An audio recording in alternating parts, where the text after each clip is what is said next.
Black Star Network is here. Oh, no punches! I'm real revolutionary right now. Support this man, Black Media. He makes sure that our stories are told. Thank you for being the voice of Black America, Roland. Stay black. I love y'all. All momentum we have now, we have to keep this going. The video looks phenomenal. See, this difference between Black Star Network and Black-owned media and something like CNN. You can't be Black-owned media and be scared. It's time to be smart. Bring your eyeballs home. You dig?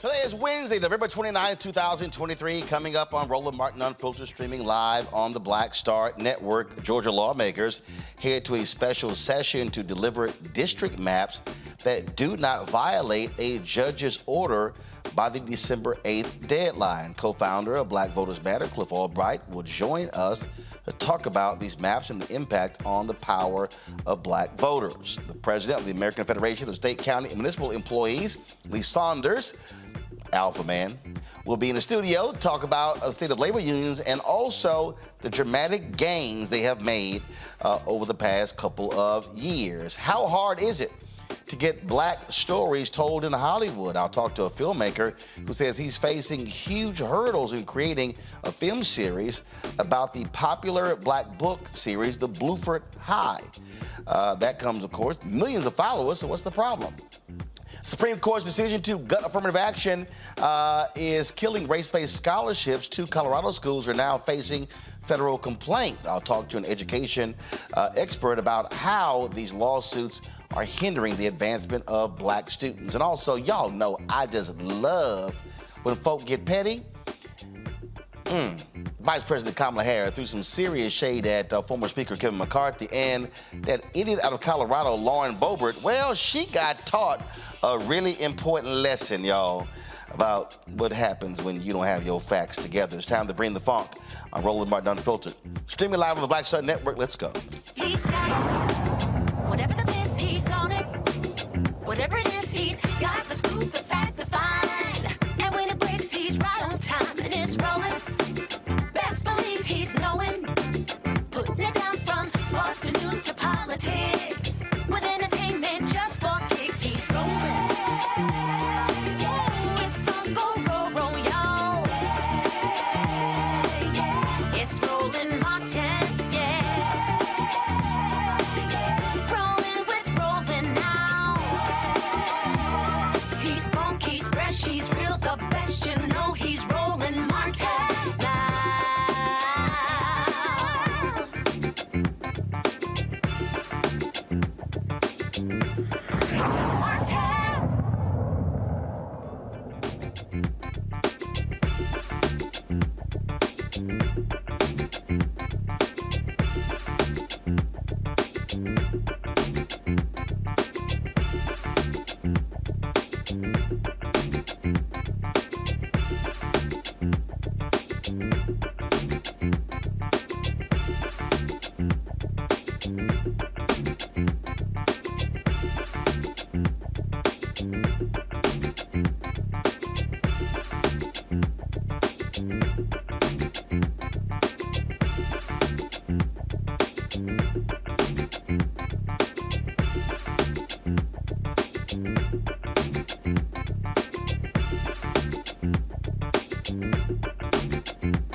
The battle over black power continues. In Georgia, lawmakers begin a special session to redraw the state's political maps after a federal judge ruled that the current district lines illegally dilute the power of black voters.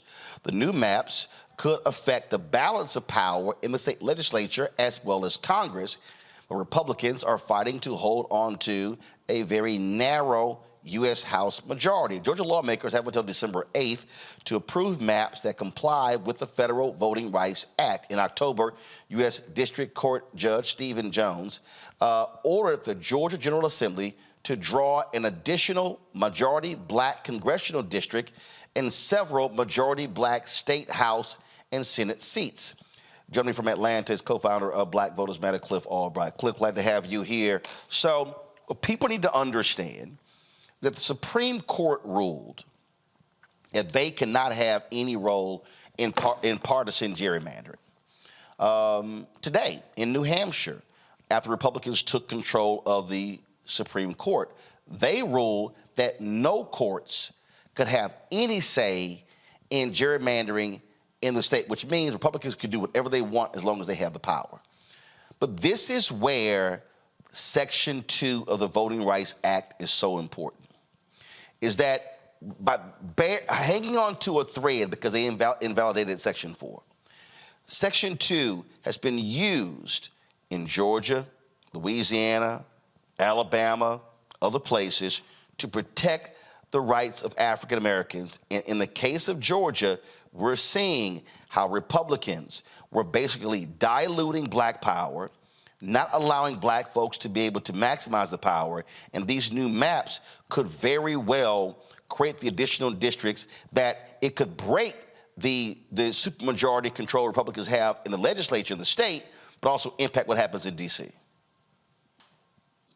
Right, exactly, Roland. And what we're seeing in Georgia is the Georgia Republicans basically taking the page right out of what the Alabama Republicans had tried to do previously, which is almost ignoring the court. I mean, they're being a little bit more sophisticated, a little bit more surgical in Georgia than what they did in Alabama, which is basically just continue to try to do their own thing. But essentially, it's the same thing. You know, what we've seen them do, today started a special session where they're supposed to go back and obey the court order, creating these extra majority black districts. And what they're doing, and it's the traditional, within these circles, we talk about, cracking and packing, right? And what they're doing is they're literally using black folks as chess pieces.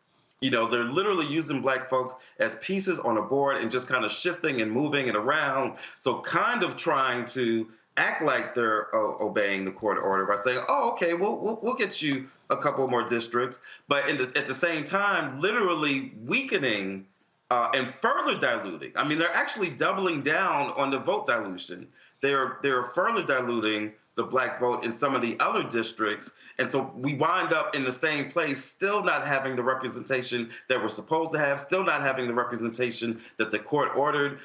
It's both a violation of at best, the spirit of the court order, and at worst, just an outright refusal to obey the court's ruling. But it's also important for black people to learn not to get played. So one of the things that they try to do is, we're going to create these black districts, but let's dilute black voters to hurt white Democrats that have been elected. And so what ends up happening is Republicans still maintain power, knowing full well that black folks vote 90% for Democrats.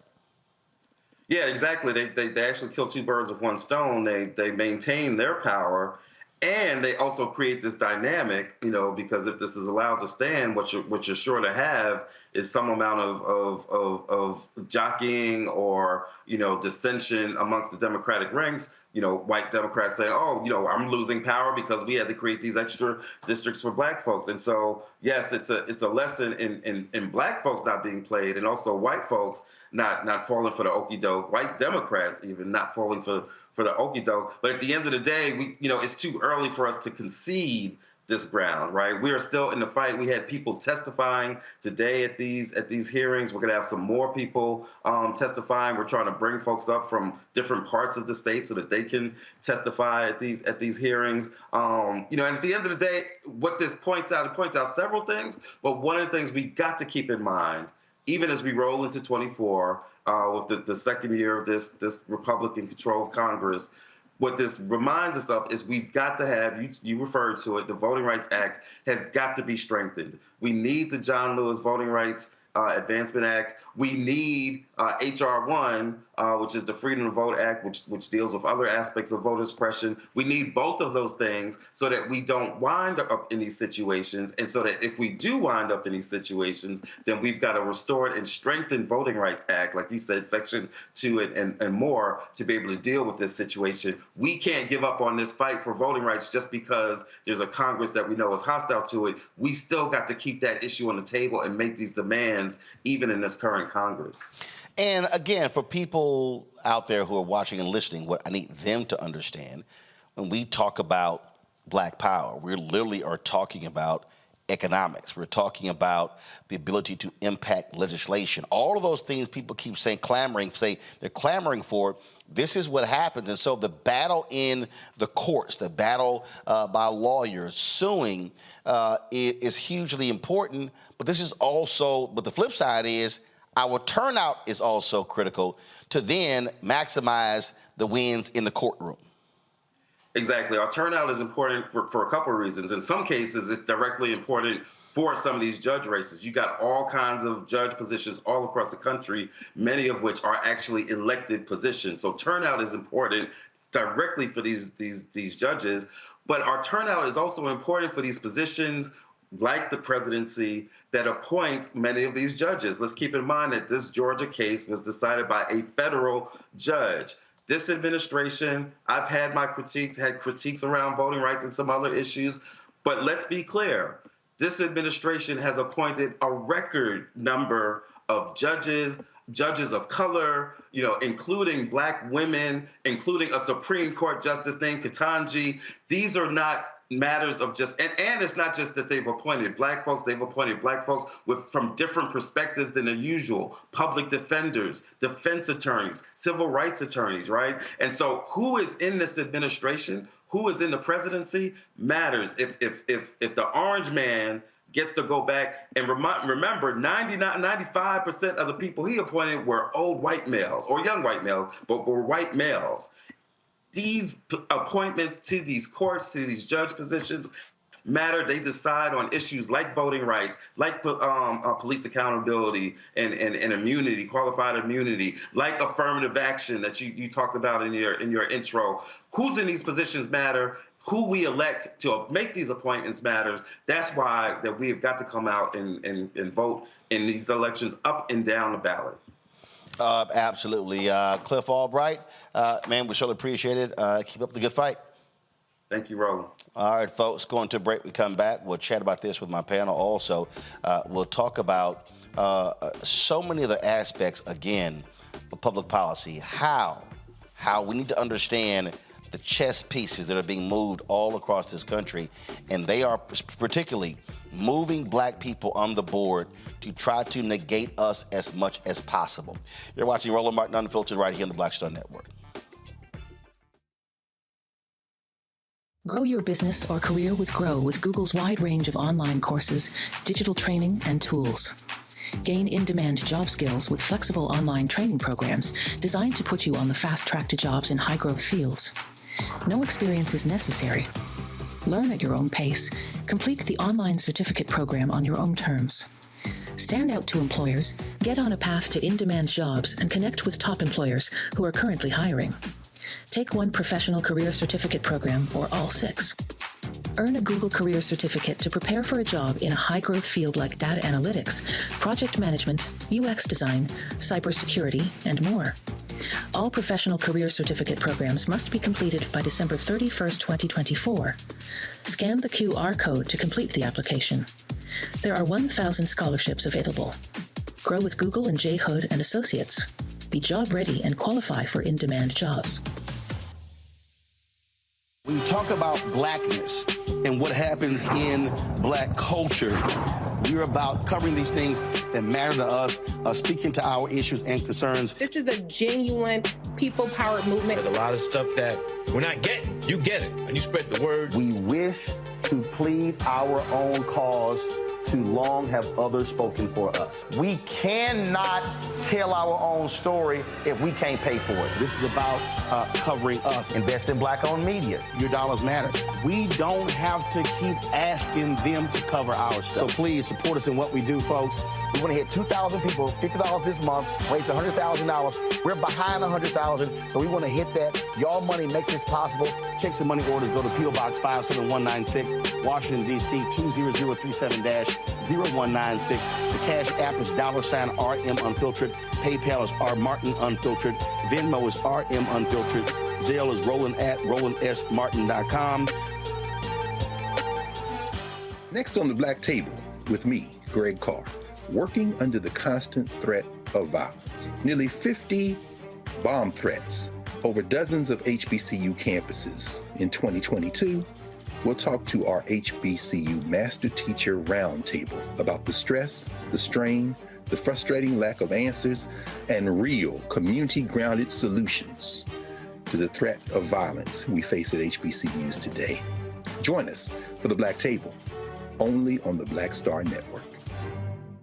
Hi, I am Tommy Davidson. I play Oscar on Proud Family, Louder and Prouder. I don't play Sammy, but I could. Or I don't play Obama, but I could. I don't do Stallone, but I could do all that. And I am here with Roland Martin on Unfiltered.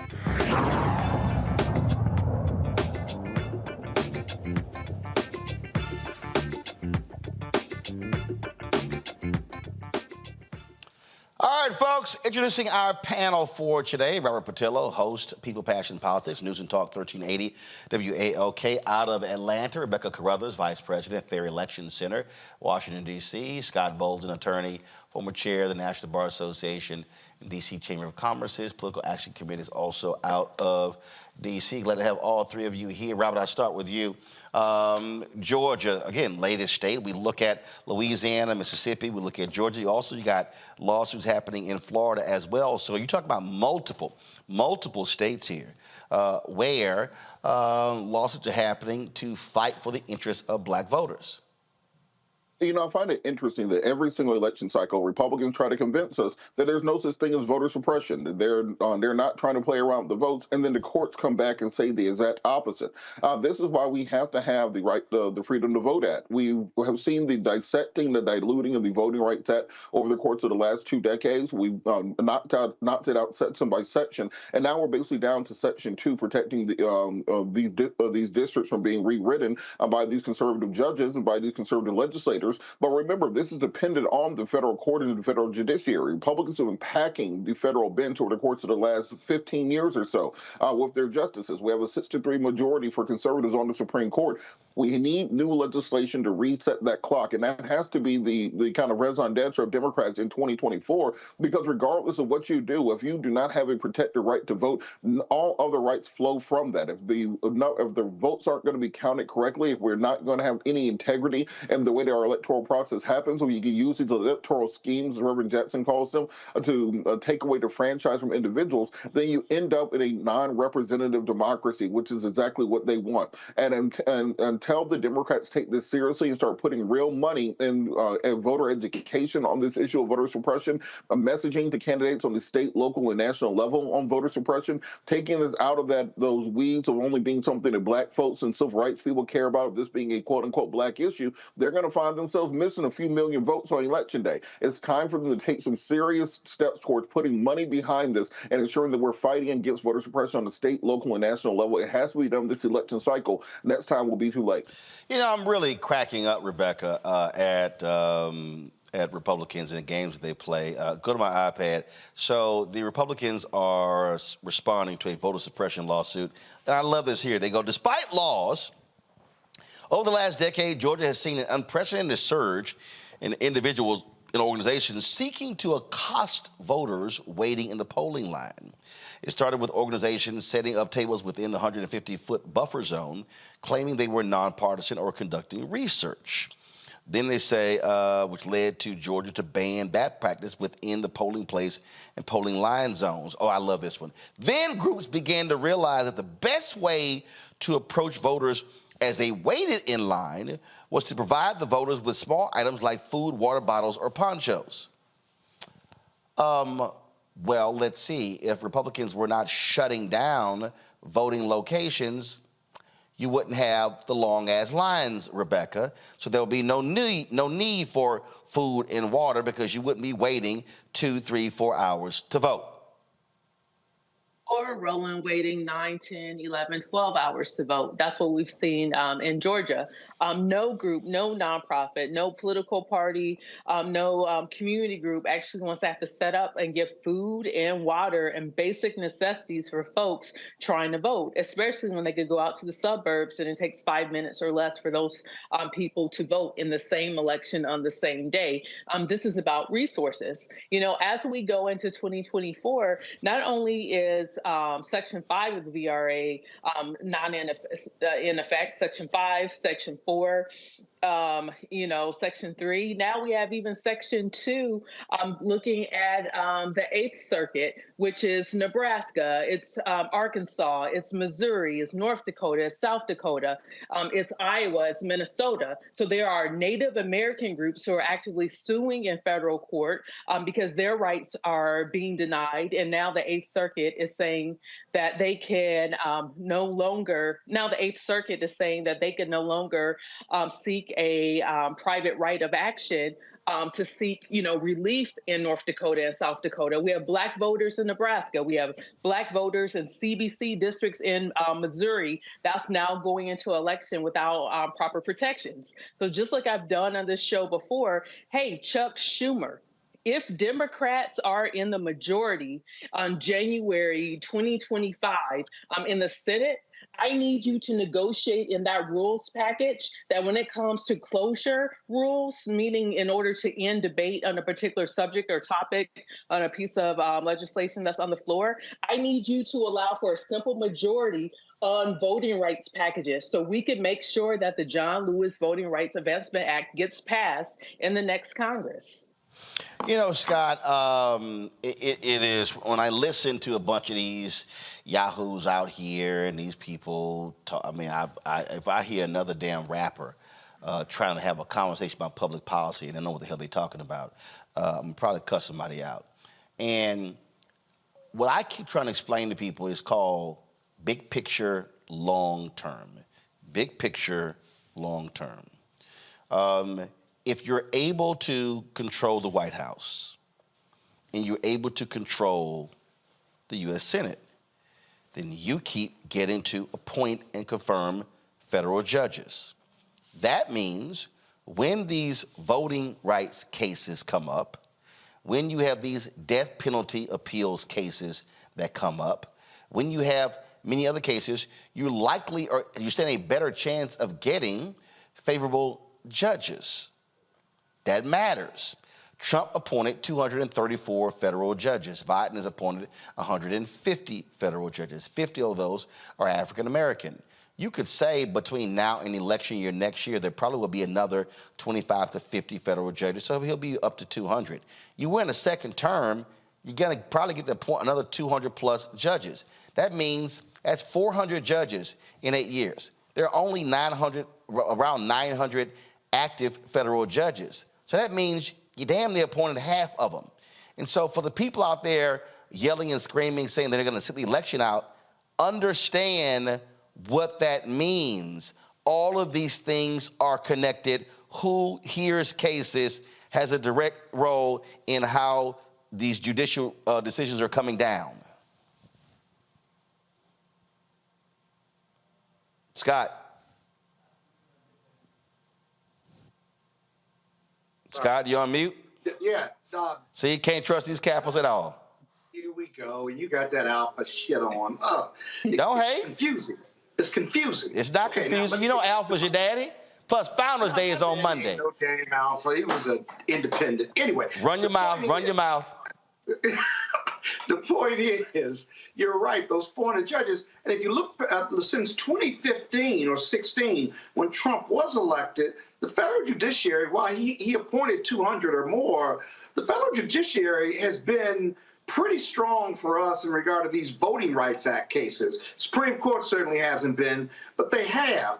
You appoint another 200, right? You got a shot because these courts are demanding that these states redraw these districts the right way. And for your listening audience, let me be real clear.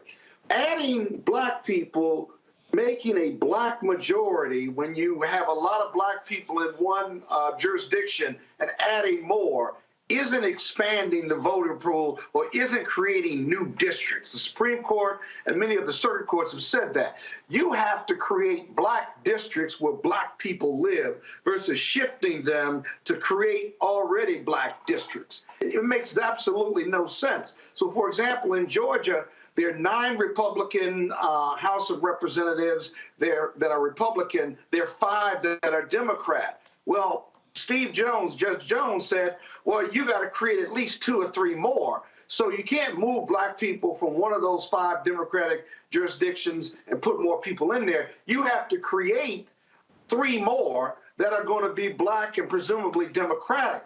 Republicans don't want to do that because they want to maintain a 9-to-5 advantage in Georgia by way of example. And the only way they do that under Judge Jones's order is you get rid of Lucy McBath's district because that's not a majority black district, but she was able to cobble together enough Democrats and Republicans and independents to win. So watch Georgia, not so much what the legislature does, but what their plan is and how Judge Jones reacts to it. It'll be very important because Louisiana, Texas, and Arkansas and Alabama, they're watching what's going on in Georgia and listening to what the circuits are saying. And that'll be a model for the other Republican red states to not have to go back to the Supreme Court or not to defy what these circuit courts are telling these red states. Well, look, my goal is simple. I'm just trying to get black folks to be thinking strategic and understand, again, why we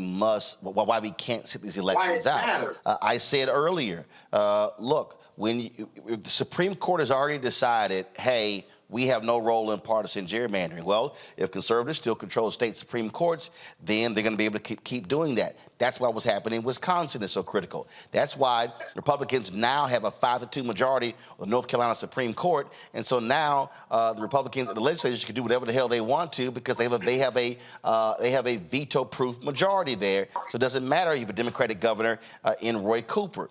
And so folk have to understand. This is why I keep saying Civics 101 is so crucial. The need for Schoolhouse Rock 2.0. Why when I post these things on social media, I'm trying to walk people through because I'm sick and tired of, and again, I'm gonna say this again, Robert, I'm sick and tired of somebody who's a rapper running their mouth on social media or an entertainer who don't know a damn thing about politics, who are speaking on emotion.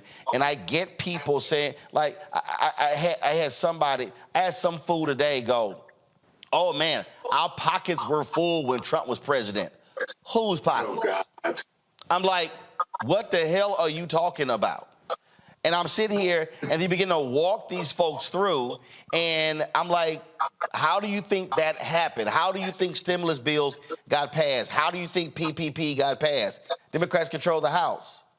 So it wasn't like, oh, Trump was the reason. And then I'm trying to make clear to all these people that, guess what? That's in the past. We had not had a pandemic in 100 years. Ain't gonna be like, oh, if Trump beats Biden, ooh, the checks are gonna come flowing to the hood. That shit ain't happening. It's not going to happen. And in fact, Republicans have made it clear they want massive cuts in social programs, but not defense, Robert. Well, Roland, 2 points I wanted to make. One, on the Supreme Court saying they're not going to be involved in partisan gerrymandering. This Supreme Court has shown they don't give a damn about what the court has said previously. They do not care about precedents. They do not care about stare decisis. They do not care about anything that has happened before last Tuesday. And for that reason, there's nothing that leads me to believe they will not take up one of these voting rights cases for the express purpose of getting rid of Section 2 and effectively killing the Voting Rights Act. Well, same thing happened with abortion because the Mississippi case, Mississippi did not ask for Roe v. Wade to be overturned. They just went ahead and did it. And that's exactly my point. So this Supreme Court, as it sits right now, don't think that we're just safe because they said something before. All the Supreme Court justices said during their confirmation hearing, their role is settled law, and then they got rid of it. The same thing with affirmative action, same thing with everything else. So they will be more than happy to overturn Section 2 of the Voting Rights Act and strip all of this away. If you want to see the Wild Wild West, see what happens when you don't even have Section 2 to protect us from the right to vote, and see how the Congressional Black Caucus go from 60 members to about 15 over the course of a decade.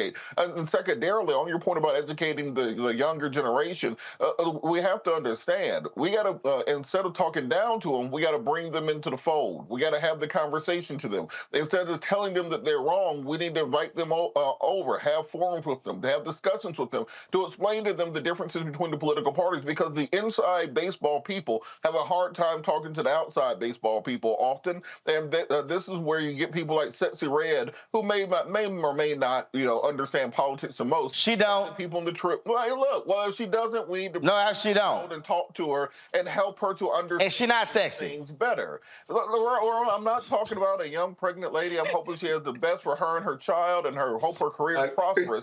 But let's help to educate people so that they do a better job of being able to articulate to our community the needs that we have going forward, and that the people who just sent you the free check a few years ago did not want to send you the free check, want to take the check back, and have the reason that there's a hood in the first place to send the check to is because of the policies they put in place over the course of the last century.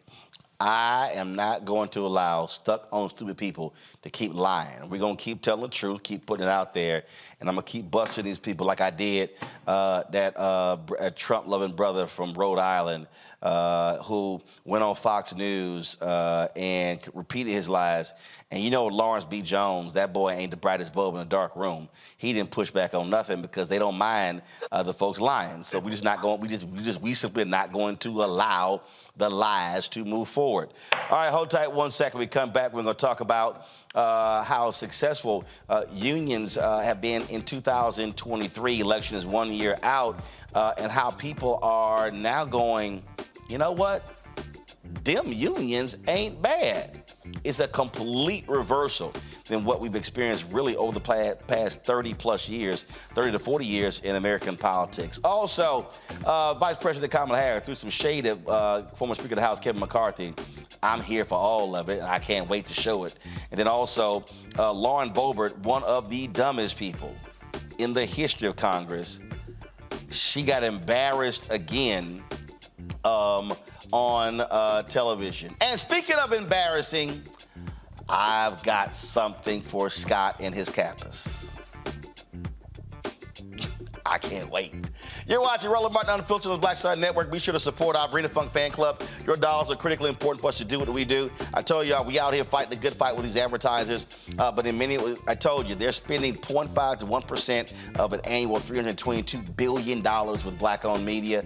And remember, 23 years ago, they were spending 1% with black-owned media then. So it hasn't changed in the last 2 decades. And so your support is critical. We're about $230,000 short of our donor goal for this year. And so you can send your check and money orders to P.O. Box 57196, Washington, D.C., 20037-0196. Again, our goal, we ask folks to give on average $50 each. That's $4.19 a month, 13 cents a day. If you can't give that, we have people who've given us $1, $5, $10. We appreciate that. We've had people giving us $100, $500, $1,000. We appreciate that as well.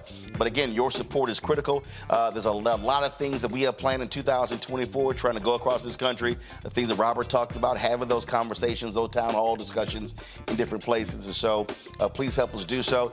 Cash App, $RM Unfiltered, PayPal, R Martin Unfiltered, Venmo is RM Unfiltered, Zelle, Roland at RolandSMartin.com, Roland at RolandMartinUnfiltered.com. And then when I lay out to you, what have you paid for? For instance, we have our 24-hour, 7-day-a-week streaming channel. We literally are on 4 different platforms as we speak. You can watch our streaming channel on Amazon News by going to Amazon Fire and go to Amazon News. Also tell Alexa, play news from the Black Star Network. Check us out on Plex TV, Amazon Freevee. And also when you go to the live TV grid for Amazon Prime Video, we're right there with the other news networks as well. Plus, you can download the Black Star Network app, Apple phone, Android phone, Apple TV, Android TV, Roku, Amazon Fire TV, Xbox One, Samsung Smart TV. We'll be right back.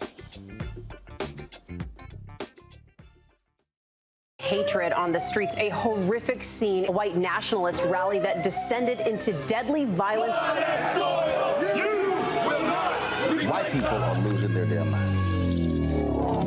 An angry pro-Trump mob storms the U.S. Capitol. We've seen We're about to see the rise of what I call white minority resistance. We have seen white folks in this country who simply cannot tolerate black folks voting. I think what we're seeing is the inevitable result of violent denial. This is part of American history. Every time that people of color have made progress, whether real or symbolic, there has been what Carol Anderson at Emory University calls white rage as a backlash. This is the rise of the Proud Boys and the Boogaloo Boys. America, there's going to be more of this. Here's all the Proud Boys, Dave. This country is getting increasingly racist in its behaviors and its attitudes because of the fear of white people. The fear that they're taking our jobs, they're taking our resources, they're taking our women. This is white fear.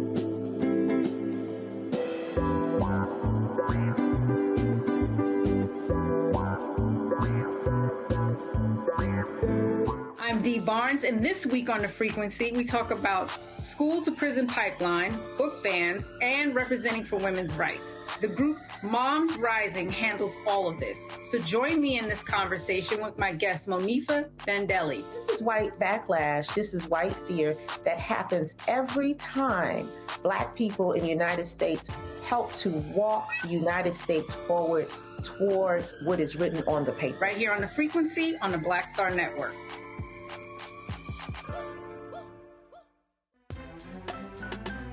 I'm Faraji Muhammad, live from LA.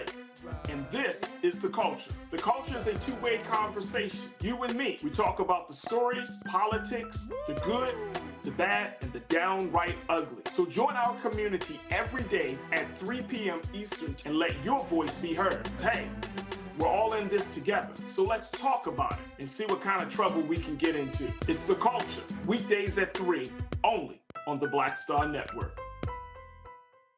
Hi, I'm Dr. Jackie Hood Martin, and I have a question for you. Ever feel as if your life is teetering and the weight and pressure of the world is consistently on your shoulders? Well, let me tell you, living a balanced life isn't easy. Join me each Tuesday on Black Star Network for A Balanced Life with Dr. Jackie. We'll laugh together, cry together, pull ourselves together, and cheer each other on. So join me for new shows each Tuesday on Black Star Network, A Balanced Life with Dr. Jackie.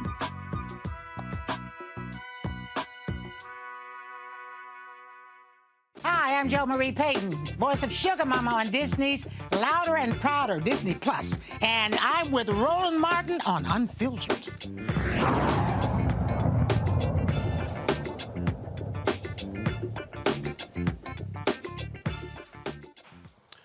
Unions have been in the news as of late. We saw two major strikes in the SAG-AFTRA. Actually three, SAG-AFTRA, Writers Guild, plus the United Auto Workers. They averted a strike of the casino workers in Las Vegas by reaching a deal. What you're also seeing in 2023 really has been a continuation of a resurgence, if you will, in unions since that Supreme Court Janus decision, where many people thought that that was actually going to curtail unions in a huge way. So the question now is, what does 2024 look like? Joining us now is Lee Saunders. He's president of the American Federation of State, County, and Municipal Employees. Lee, glad to have you here, and happy Founders Day. Sorry, Scott, it's another alpha. I know it's hard for you to get used to this, but when we typically talk about leaders, Scott, they're alphas. That's right. That's right. See, that's why you cover your face right now. Oh God! I'm sorry. We didn't choose a youth group. Well, you just don't have any leading Kappa men on, other than the House minority leader. You do that, but there are a lot of great Kappa men out here. It's all love, dog. It's all love. Well, you said I don't have a lot of great leading Kappa men because there are a few Kappa men leading. All right, let's. Oh yeah, I will be real petty. Lee, 2023 has been a significant year for labor unions. It's been a very powerful year. It's been a year where workers understand the importance of having a seat at the table, to having collective bargaining rights, to being represented collectively by a union so they can fight that good battle every single day. And you're seeing a lot of victories in 2023. The auto workers, a huge victory there with the big three. Won a huge strike with huge benefits coming down to those workers who went on strike for a long time. As a matter of fact, Roland, I traveled to Toledo, Ohio, and stood with those workers at a Jeep plant, outside that Jeep plant, where we brought in our AFSCME sisters and brothers, and CWA came and other unions came, and we wanted to show support for that strike, because this was not only their strike, it was our strike, and it was working people's strike. And you've got that kind of energy that exists in this country today, and we've got to take complete advantage of it. People want to have a seat at the table. Make no mistake about it. One of the things the auto workers did, though, that I thought was important, they showed how much these CEOs were making. And what we're seeing the numbers just simply don't lie. We have seen this massive gap in terms of pay, in terms of workers and executives. And I remember watching some of those CEOs, they were not happy, but they were like, okay, let's show the 30, 40, 50 million dollars, 75 million, 100 million dollars.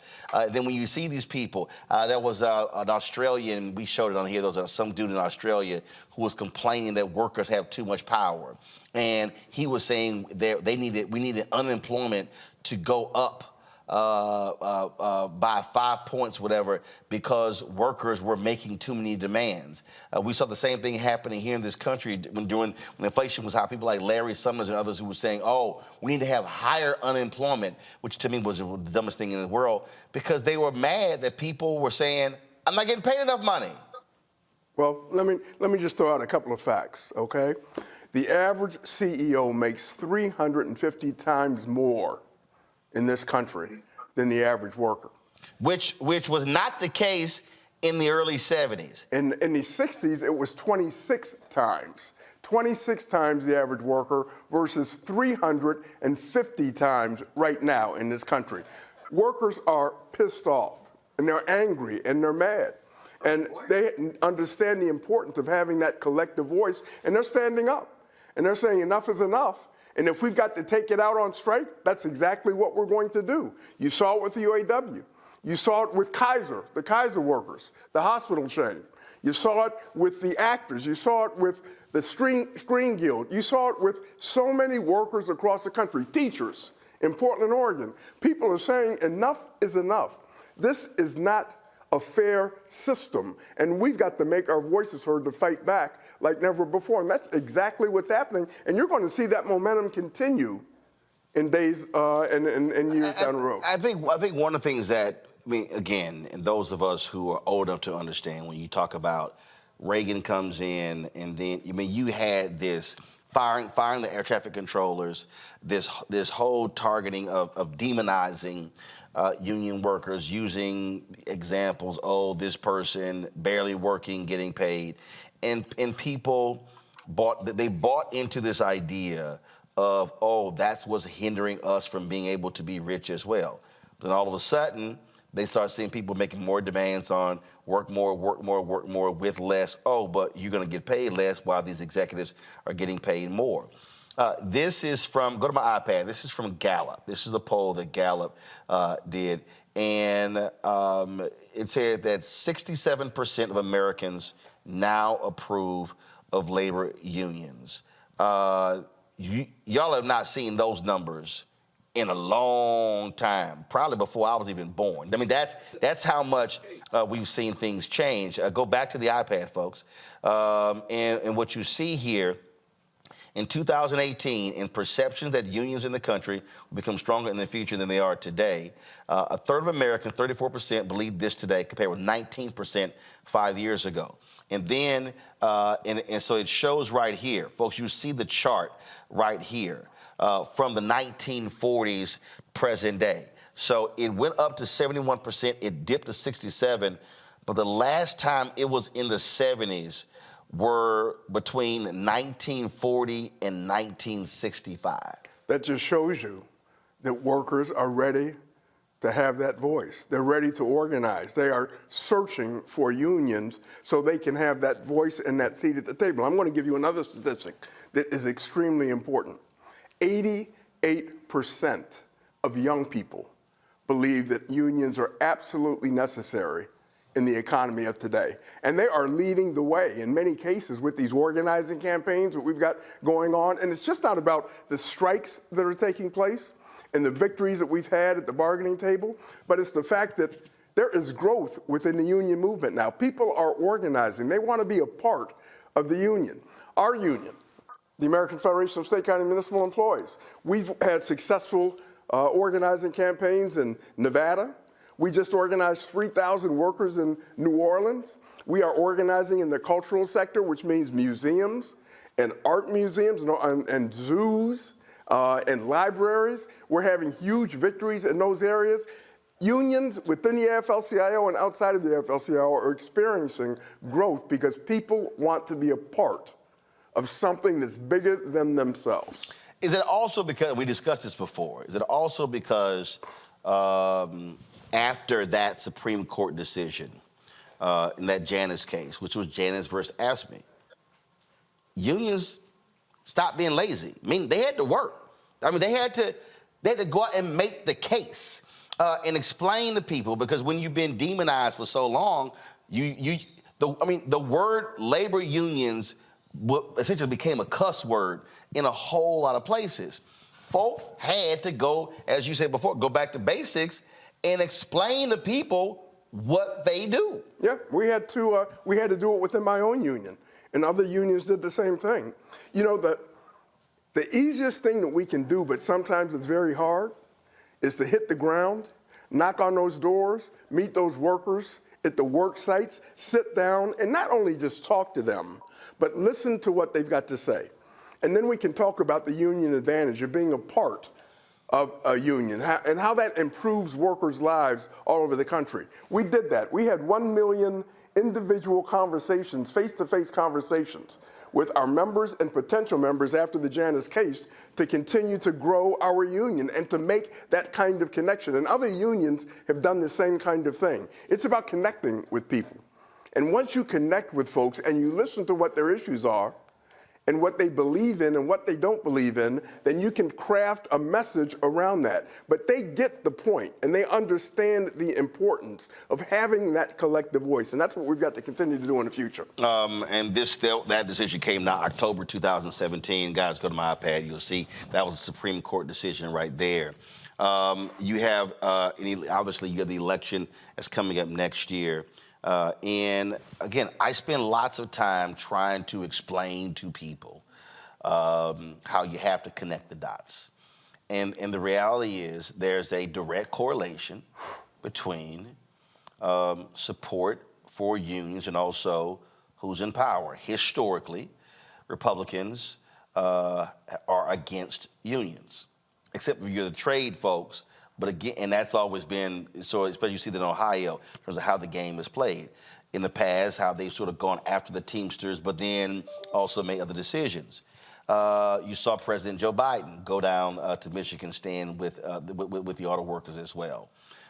People were ripping him when the railroad folks, when they went on strike, but that actually was later negotiated a better deal. And so the thing here is when I'm trying to explain to people how crucial next year is, I'm trying to get people to understand a lot of the policies, a lot of the things that you're seeing, many of them, if Trump and Project 2025 and all these people, if they take control of the White House, take control of the United States Senate, it's a whole bunch of stuff that will not be happening because they are absolutely dead set against a lot of these gains. There's no question about that. And one of the important things that we're doing is when we're knocking on those doors and when we're talking to our members and potential members and organizing new workers, we not only talk about the power of being in a union, but we talk about how we as working people can come together and fight for what we believe in.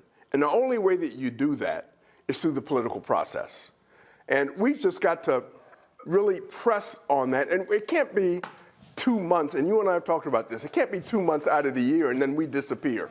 It's got to be every single day I told the White talking House, with folks I and told the White listening House, to what they've got to January to July. It's every single day. Should be on, I said it should be engagement and where you explain, I said, I can't tell you to vote if you're not registered. I can't get you to register unless I enlighten you and educate you on, 1, what has been done, 2, what needs to be done, and 3, what can be done if certain folk don't win.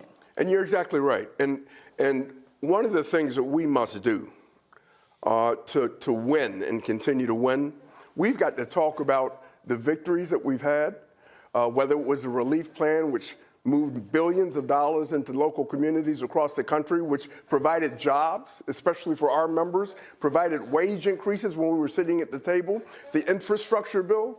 We've got to talk about that, the reduction in prescription drug prices. We've got to say these things are happening. This has happened. This has been done.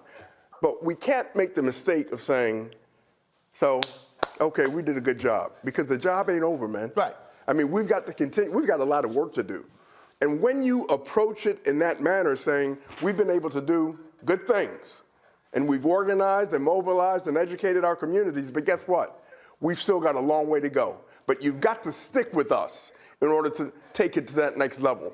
And we can't move off of that. When you talk about the economy being strong, that's the wrong approach, because many people will say, right, are you nuts? I mean, look at gas prices, look at food. Okay, look at apartment rents, look at mortgages, things of that nature. And they're right, they're feeling it. That's something they feel every single day. But you've got to identify the progress that we have made and saying that we've got to continue to deal with the issues that confront you. But if, in fact, you sit out or you don't vote, or if you vote the wrong way, those things that we won will be taken away from you, and there will be no possibility of winning the things that you need. Yeah, I mean, I try to constantly explain to people, folk, stop acting as if we did not go through a worldwide pandemic. That shit happened.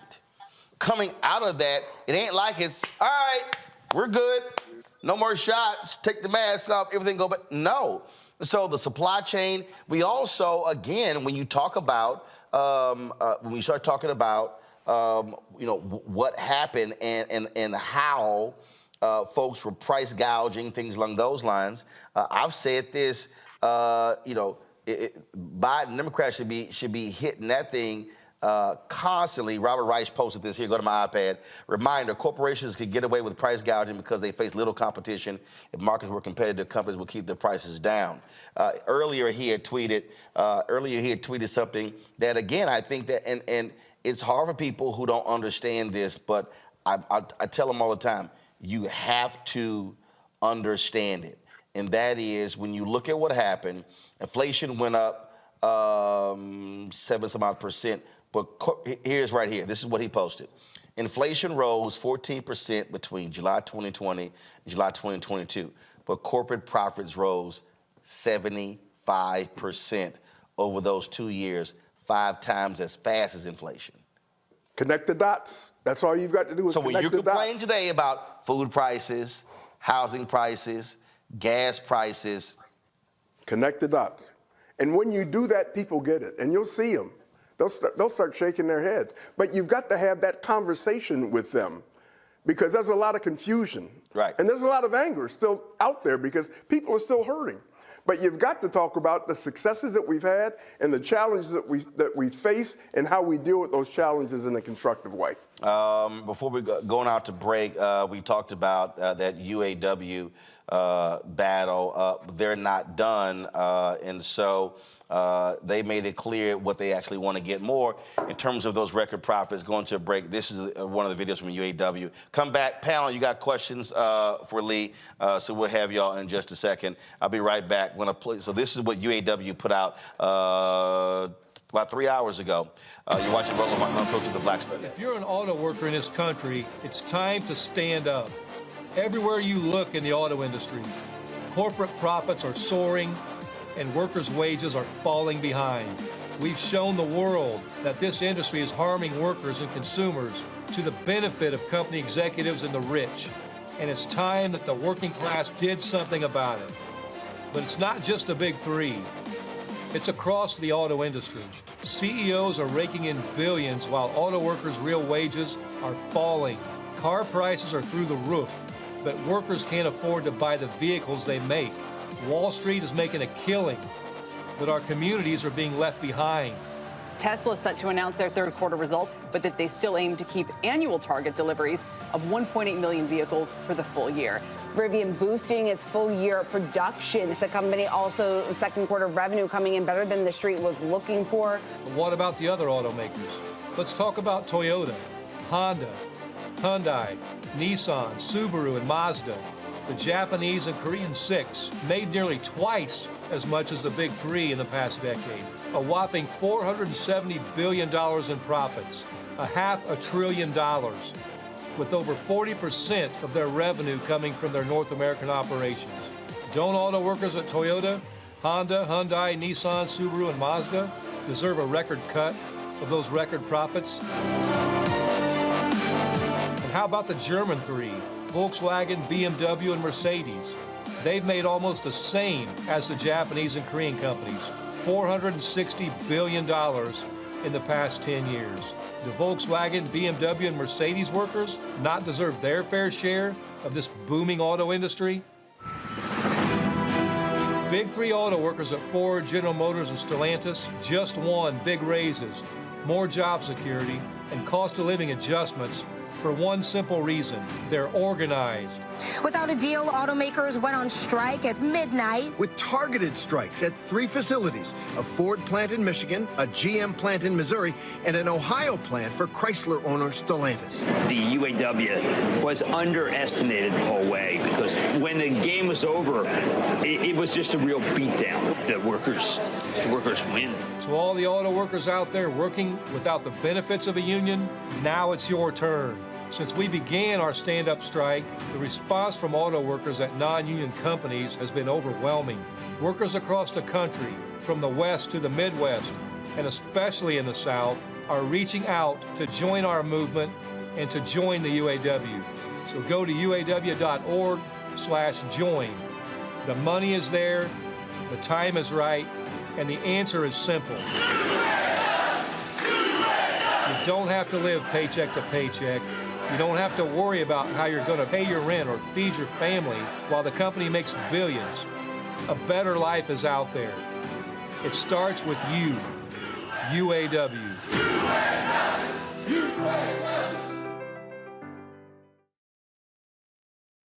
Grow your business or career with Grow with Google's wide range of online courses, digital training, and tools. Gain in-demand job skills with flexible online training programs designed to put you on the fast track to jobs in high-growth fields. No experience is necessary. Learn at your own pace. Complete the online certificate program on your own terms. Stand out to employers, get on a path to in-demand jobs, and connect with top employers who are currently hiring. Take one professional career certificate program or all 6. Earn a Google Career Certificate to prepare for a job in a high-growth field like data analytics, project management, UX design, cybersecurity, and more. All professional career certificate programs must be completed by December 31st, 2024. Scan the QR code to complete the application. There are 1,000 scholarships available. Grow with Google and J. Hood and Associates. Be job ready and qualify for in-demand jobs.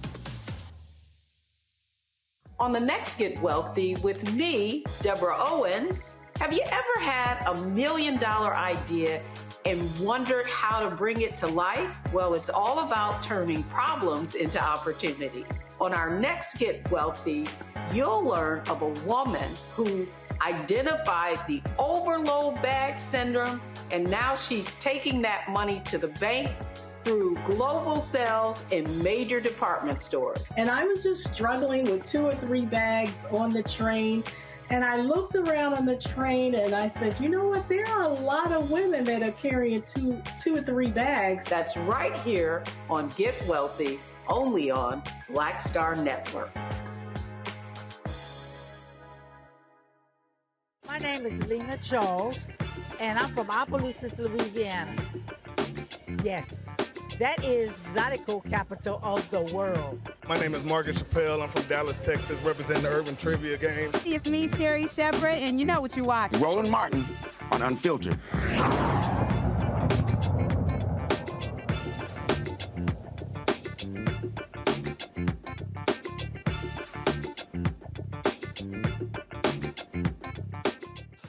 All right, folks, welcome back. We're chatting with Lee Saunders, President, American Federation of State, County, Municipal Employees. Questions from the panel. Rebecca, you first.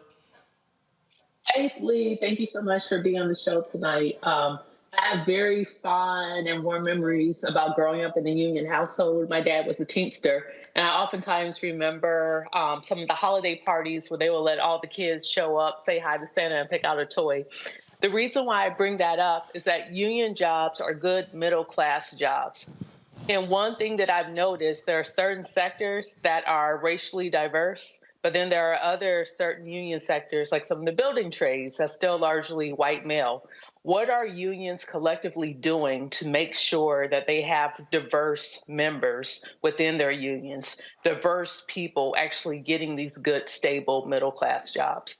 Well, I want to challenge you just a little bit with the building trades, because I have worked very closely with them, and they are doing quite a bit in the minority communities across the country, as far as apprenticeship programs and going to the high schools and talking with potential building trades members to enter these apprenticeship programs to come and work with those employers that have relationships with the building trades, so that they can go through and graduate from those apprenticeship programs and have meaningful jobs, good paying jobs across the country. They are concentrating that effort in urban areas across the country. So I think people really have got to take a closer look at what they are doing.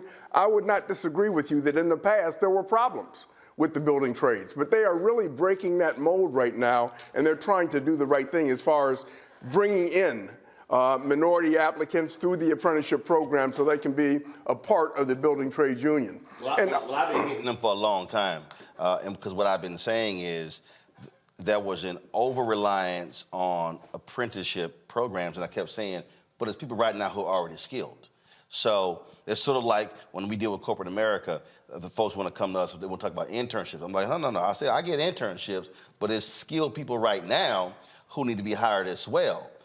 Because that person, if they get an apprenticeship, it's going to take, 5, 10, 15 years for them to matriculate up. And so that's sort of, like I say, the trade folks ain't been happy with me for quite some time, but I've made it clear because we show, City College of Chicago did a big study, showed several $1 billion that Black Chicago was left out of because they were frozen out of those trade unions.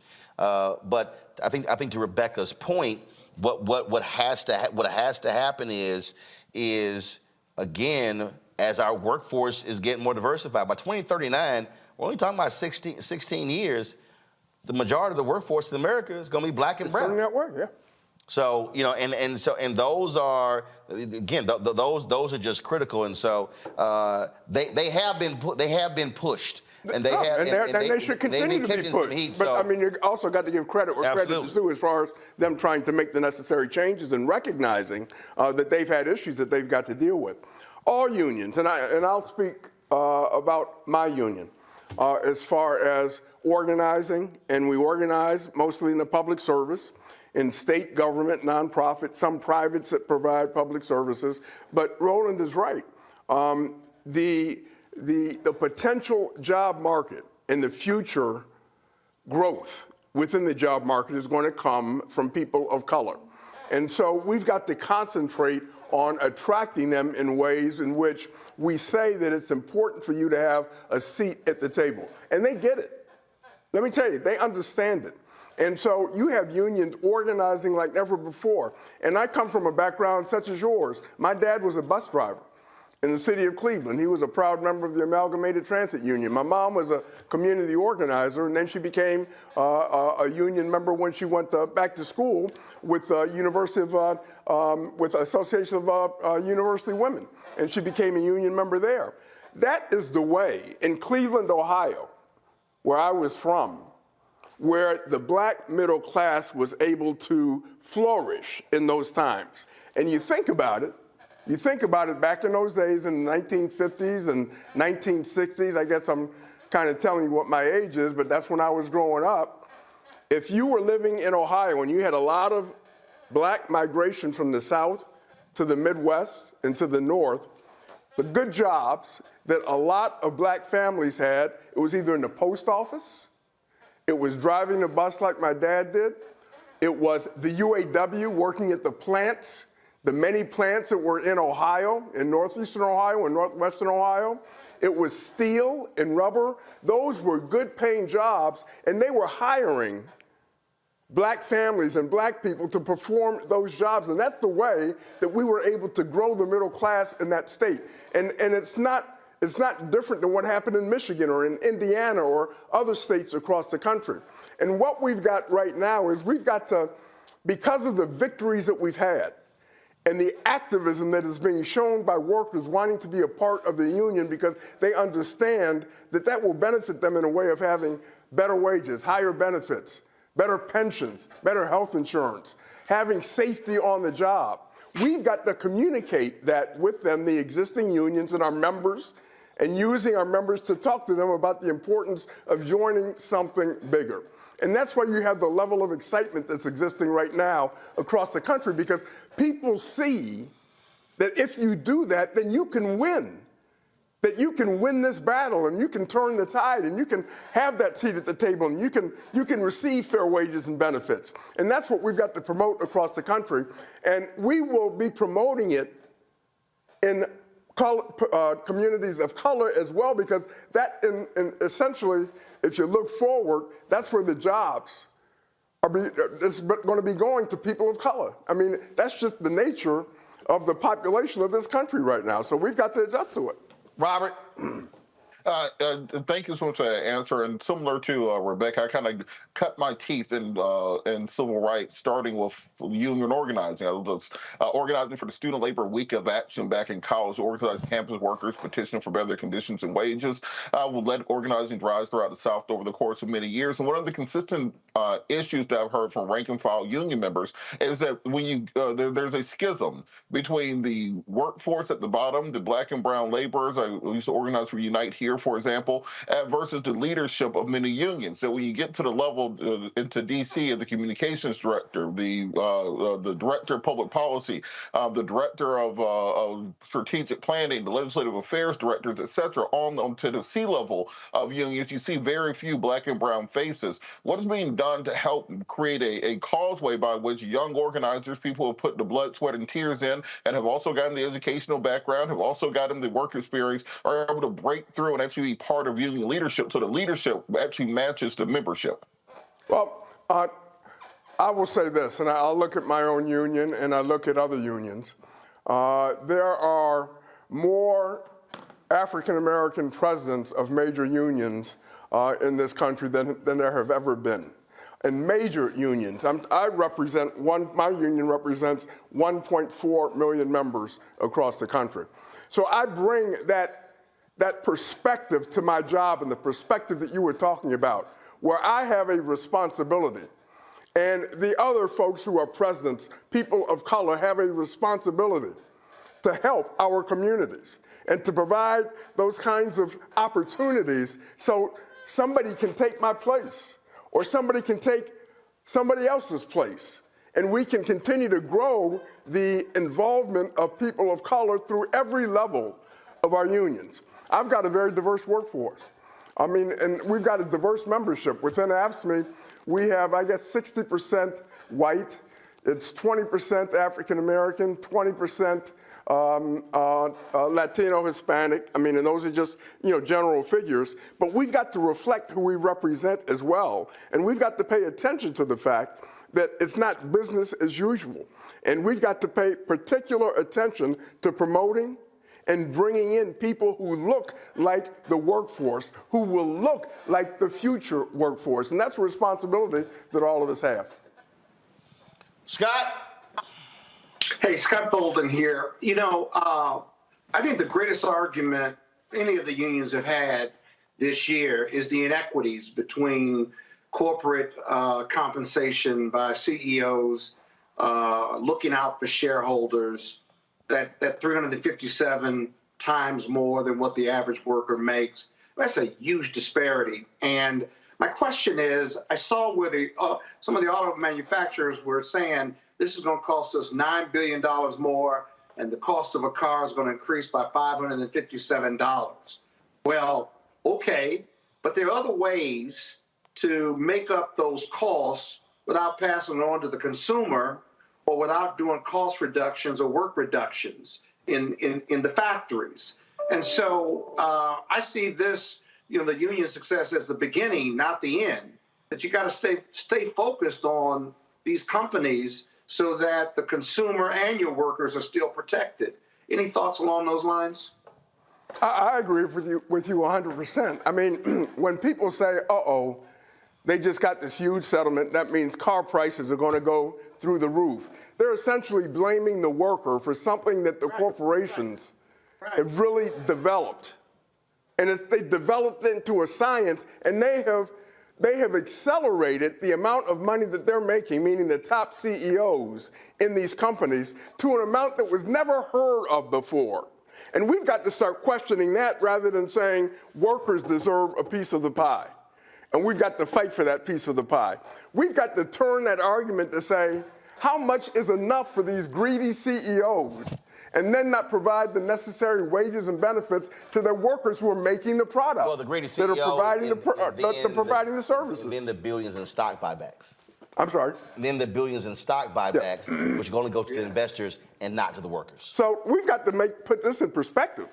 And we've got to talk about what they are doing to increase the prices of products or cars in this country. And it is just not true. And it's not fair to blame a worker who is just trying to make ends meet every single day. And when they get an increase through the collective bargaining process at the table, and then people say, uh-oh, well, then the prices are going to go up. How come you aren't saying that when you look at the major corporations and with the CEOs who are making billions of dollars at the expense of working families across the country? That's just wrong. And we're going to fight that to tooth and nail every single day. Well, it is quite interesting. In fact, the folks at the AFL-CIO put this out, and so they put out a list of highest paid CEOs. You see Blackstone, and again, for all y'all people, keep it on there. For all y'all people, I know Pierre, you're waiting my next guest, but I need y'all to understand when we talk about connecting the dots, okay? So the highest paid CEO is Blackstone, Steven Schwartzman. Last year, he made $253 million. Guess who controls the federal government's pension fund? BlackRock, same company. Guess who is one of the biggest Republican donors? Steven Schwartzman. Then you go Alphabet, then you go Hertz. Hertz Global CEO, $182 million. Peloton, y'all love buying those Peloton bikes. That CEO made $168 million. Live Nation, a lot of y'all complaining about those ticket prices and the fees at Live Nation. Live Nation's CEO made $139 million. Oracle, $138 million. And then you keep going. Look, Apple, Tim Cook made $99.4 million. DocuSign, I know some of y'all go, DocuSign, really? I see your face, Rebecca. Rebecca like, huh? DocuSign? Yeah, the DocuSign CEO made $85 million. Yeah, the DocuSign CEO. All y'all who love Zoom, guess what? The Zoom CEO made $75.9 million. And remember AIG, who the taxpayers bailed out, and they gave them 100% of the money. Well, the AIG CEO, he makes $75.3 million. Just saying. And let me just say this. Go ahead. That's their base salaries. You have other ways in which they're making money outside of their base salary that should be included in that amount. And those amounts skyrocket when you include all of the packages and the benefits and all of those other kinds of things and their buyouts and their everything that they get. That's just a base salary. Oh yeah, I remember that was a guy. Disney hired him to be their head of communications. So he had a house, I think it was in D.C. or somewhere. So they paid him they bought his house. That was $4 million, and then helped him buy the house in L.A. He wasn't there long, so then they paid that house off to move back. Oh yeah. Don't you think that's income? I mean, that's money that they're deriving from and to their benefit. They get the hookup. The hookup. Lee, always a pleasure. Appreciate it. Thank you so very much. Thanks for having me, man. Always glad to have you here. And we talk about. I say this all the time. And I said to y'all before. And so Ashley was the first sponsor of this show.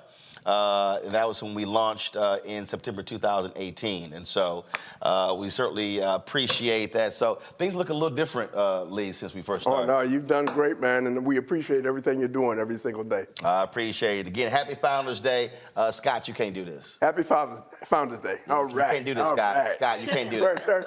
You all right? Scott. You do it. That's called hang loose. All right, y'all. We come back.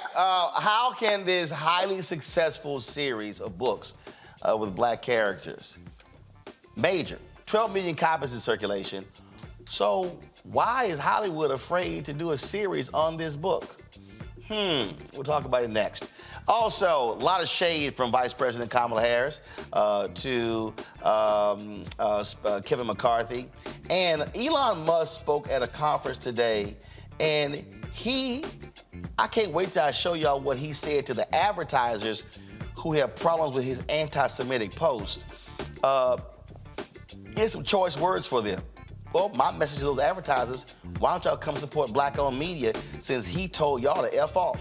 Oh, yeah, that's what he said. I'm going to show it to y'all. You're watching Roland Martin Unfiltered right here on the Black Star Network.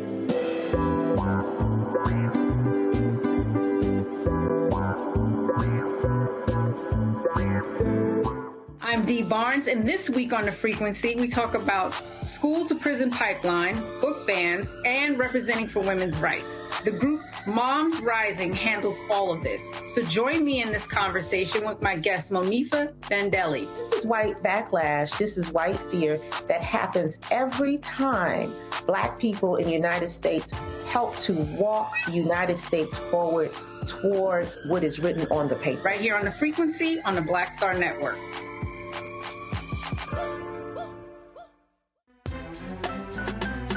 I'm Faraji Muhammad, live from LA. And this is The Culture. The Culture is a two-way conversation. You and me. We talk about the stories, politics, the good, the bad, and the downright ugly. So join our community every day at 3 p.m. Eastern and let your voice be heard. Hey, we're all in this together. So let's talk about it and see what kind of trouble we can get into. It's The Culture, weekdays at 3, only on the Black Star Network.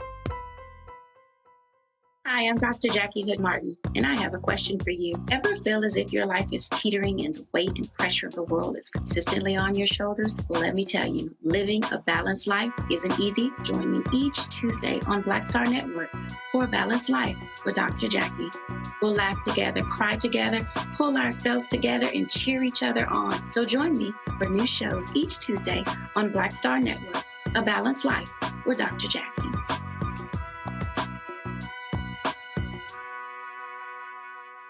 This is Essence Atkins. What's the love king of R&B, Raheem Devon? It's me, Sherry Shepard, and you know what you watch. You're watching Roland Martin, Unfiltered.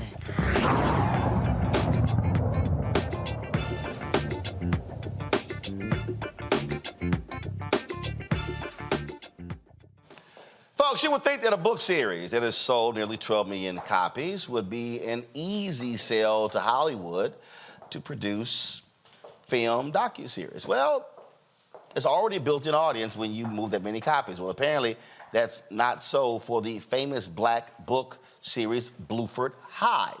Independent filmmaker Pierre Bagley says he's had a lot of difficulty convincing Hollywood decision makers to buy into the project. Pierre joins us from Paris. Pierre, glad to have you here on Roland Martin Unfiltered. Look, you've been in this game for a long time. And you've dealt with studios, you've done movies, and you've dealt with all of this sort of stuff. And all of this talk about how Hollywood has changed and diverse and how we're now seeing more diverse people. And I kept telling the people, go look at the trades. When you keep seeing diverse, what they're talking about is, oh, directors and actors. But it all comes down to who are the decision makers and the ones who are green lighting projects. Hey, man, Roland, let me tell you something. First of all, man, I'm so very proud of you and so very honored to be on this show because I've known you for decades. And I was watching your show, and I really could have been a part of Lee Saunders, who is the people who really are holding it up with us. But this is the same subject. This is really about control and power and overcompensation, and basically we're not even part of the conversation. As Lee will tell you, that latest strike that they just solved around writing and actors, they didn't deal with diversity at all. And while you guys are holding it up on your end, Roland, and brothers like Lee and sisters doing labor and goods and products, ideas and stories stop wars. Ideals and stories create whole movements like Me Too and George Floyd, and we're talking about the Middle East and whose babies matter the most. It's because they don't know us. And as I have a saying, Roland, I say, when the world sees our children as their children, then they will stop the brutalization and the demonization and being afraid of them and shooting them and tasing them as soon as they see them because they look dangerous. Well, that's what Bluford's about. It's really not about me. I know I got my little Hollywood shit happening because that's what you guys expect, and I'm not talking about you, but you know what I'm saying. So when I could almost wish I could bring Lee back on here and say, brother, we need you in our side because, Roland, while you've always held it up, this is really an issue of the battle. All the hard goods, what about our ideas? Hollywood spent 100 years making us monkeys and buffoons and waiters and people who couldn't talk and all that shit. It was never true.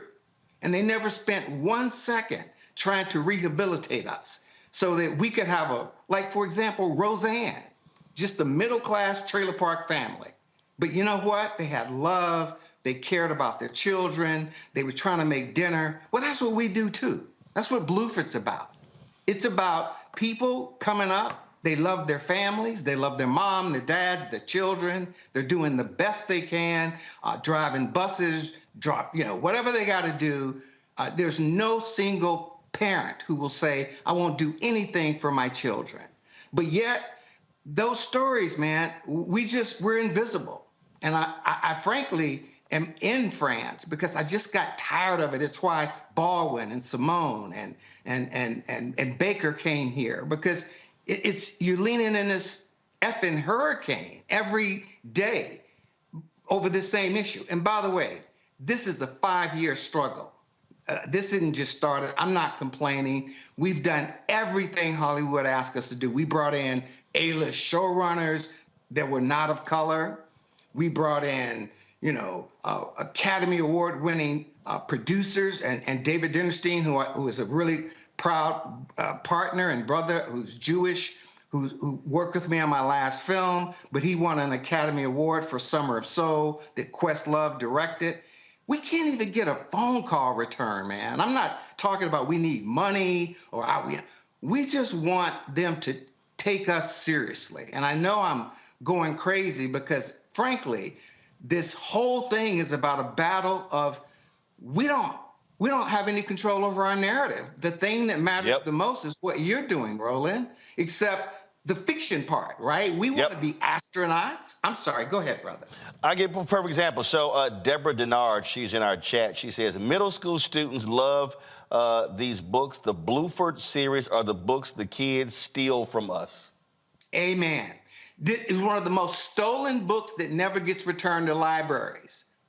And what is that? And you know what they were told? What the publisher of Bluford was, Townsend Press. They were told by everyone, basically, Black kids don't read, so we don't want to support this book. So my partner, Paul Langan, who wrote the first few books, they said, basically, we're going to just take this on ourselves. This is a small little publishing house in New Jersey. So, this is not about Pierre trying to be a director. I'm going to be all right, man. God has blessed me, and I'm doing my thing, and I got free health care over here, by the way. And so it ain't about that, Roland. If we can't start being colonels and pilots, and it shouldn't be this like red tails that happens once every 5 decades. Bluford is consistently the passion of our Bluford young adults and many journalists now who got their passion reading about kids who were being bullied or had a weight problem or were worried about teenage sex, all the same things. This could have easily been a white series and we wouldn't be having this conversation. This shit would have been like Leave It to Beaver 2 decades ago. So so y'all have been on this path and talking to streaming services, trying to talk to studios, and you've gotten no interest? Well, so what happened, and I'm not going to name them, but a top studio, one of the top 4, we got them in, man, and basically they didn't want to stay with the books. They brought in these people who did some other things and ain't got nothing to do with our community or our culture. And I'm thinking to myself, okay, well, when are we going to get to the Bluford books? And these people came in, man, and they just turned this shit into something that had nothing to do with us. And I actually said to the studio, well, don't you guys care about these millions of fans and all these books and great stories? And they said, no, we don't really care to, what do they say, adapt the books. And I'm like, well, I mean, I thought that was the collateral for the deal. And we know how other book lovers, how they've responded when storylines were changed in movies, in TV shows, and they reacted in a huge way. Thank you. It's like Harry Potter. Why don't you take this not in and make it in Hogwarts? Why don't you make this shit in like Flint, Michigan, or whatever suburb you want to make? Man, the Harry Potter people would have lost their mind and we'd have never heard of that series. But they just don't even give us any consideration. And it's really offensive because it's not just about Bluford. As I say to Paul, the guy who created it, said, man, shit, I am Bluford. Everything those kids went through. And same with you, Roland, and Carol, all your staff. We had to decide, are we going to go with the bullshit of okey doke? Are we going to try to get through school and still be cool, or whatever it took? The weight, people making fun of you, not making fun of you, drugs. That's what Bluford's about. So it's like, you know what? I've got to do this. My passion is about telling our stories. And if Bluford isn't our story, nothing is. But it's middle of the road. And you have, and one of the things, and I've got people in the chat, they're throwing out, hey, what about Tyler? What about Oprah? Not understanding that, again, and I had to keep reminding people, Oprah no longer owns OWN. That was a 50-50 deal. I think she still has maybe 2%. That's Warner Brothers Discovery. They own OWN Network, y'all. Tyler Perry did not buy BET. That story was a lie. I told y'all that whole deal. And even he said he was offended by the process when Paramount, in terms of how they did that. And the reality is, when you look at out here in the space, you've got upstarts like Mansa, you've got All Black out there. Even the streaming service Bob Johnson used to have, well, that was actually sold to AMC.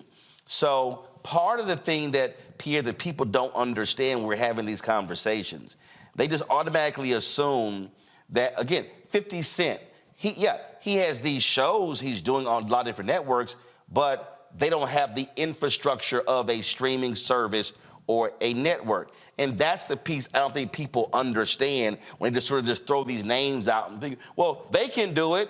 But no, they actually are also pitching. And here's the deal. They're also telling some of them no. Ava DuVernay has pitched projects, and they've said no. And that's the whole point. It comes down to, you need a yes. Thank you. And here's the deal. You know, Bluford it's obvious, right? We don't have to pitch that too hard. We literally have 12 million books in circulation that are in schools and libraries. So if you just do the math and say, and this book started in 2001. So you literally have parents reading Bluford with their kids, and that's a true fact, right? And so our pitch should be kind of simple, because we're walking in there with the market. I'm telling you, Bluford, the nation, these young adults, these young professionals who grew up on it, they are there with us every day. I mean, we can call them, and I'm talking to them right now, and I guarantee you, when you look at your analytics, you're going to see a different market viewing this right now, because they're saying, yo, what about us? And I'm like, you know what? That's the question. And let me say something, man. I don't want to disparage anybody, but, you know, the pressure on us, Roland, is we're not doing a comedy or this shoot 'em up, you know, bad guy, bitches and hoes. They don't really want to hear it. And I get it. If I had a choice between being in the business or not, then you really have to, you know, do that. I mean, you know that. I mean, you made your own platform, brother, because you got tired of the bullshit. And that's what I'm saying. I'm like, we finally have IP that's real, talented actors, talented writers, and we've got a multi-million base. It could be as many as 50, 60 million people who are aware of this content. And you guys are treating us like it doesn't matter, and it's offensive. Like, honestly, if I come back on and I get a deal, I'll tell you exactly what my pay is, because if I do good work, I'm going to get paid, just like Brother Saunders said. I mean, fuck it, whatever that is, I'll get my piece. This is about a cop pulling over your son or daughter and treating them different than they would treat their son or daughter, even if they're on drugs, even if they're telling them to fuck off. They're not going to get slammed on the street and their face in the concrete and shit. Or if they try to fight back, they get shot. That's because they don't know our kids. And the reason why they don't know our kids, because enough people don't know about Bluford, which we know. Bluford is not an abomination in our world, but the mainstream doesn't know about it. So my passion is, like I say, people are dying right now, particularly in our community, because we don't have hope.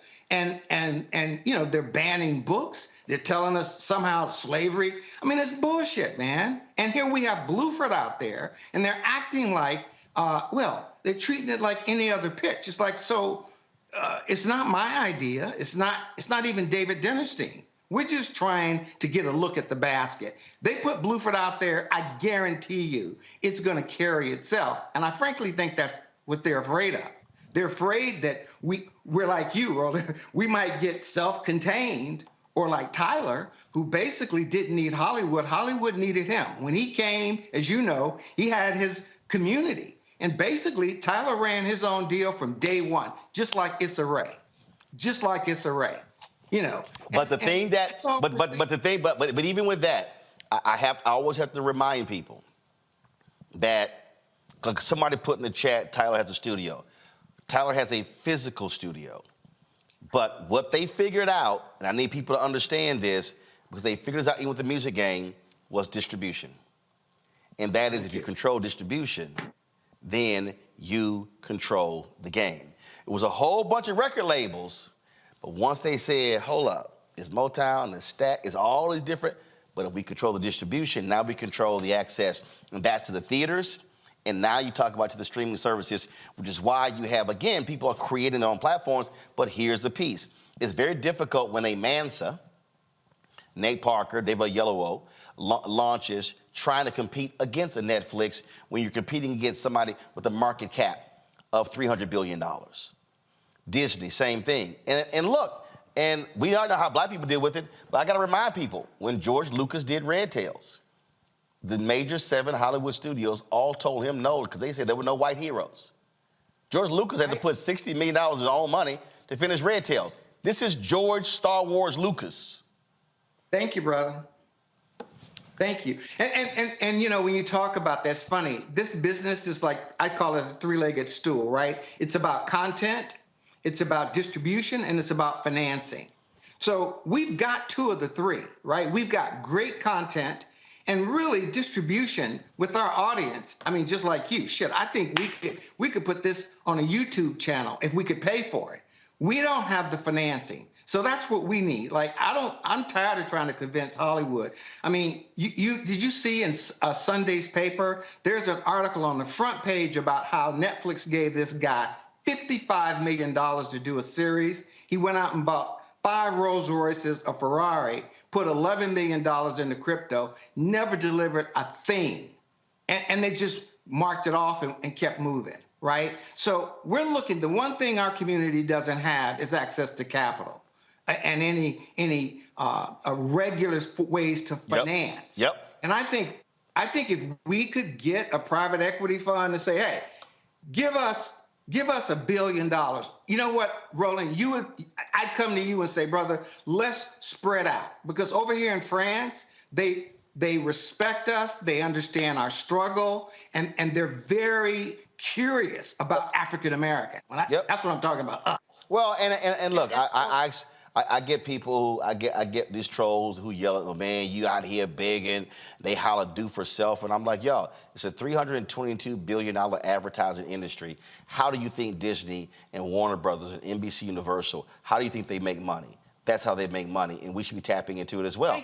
And so when we have access to, yes, that financing, then we can do projects, and then we know the artist is going to be there. But that's how the game is being controlled. It's controlled 2 ways: financing and distribution. Well, what we're going to do, Pierre? Look, we're gonna put this segment out. We're going to share it on social media, and hope it kindles, strikes some interest on some people, because again, as you said, the audience is sitting there waiting to grab it.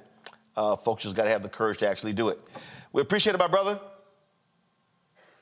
Appreciate you, Roland, and continued success, brother. Thank you so much. All right, looking clean and a hat as well.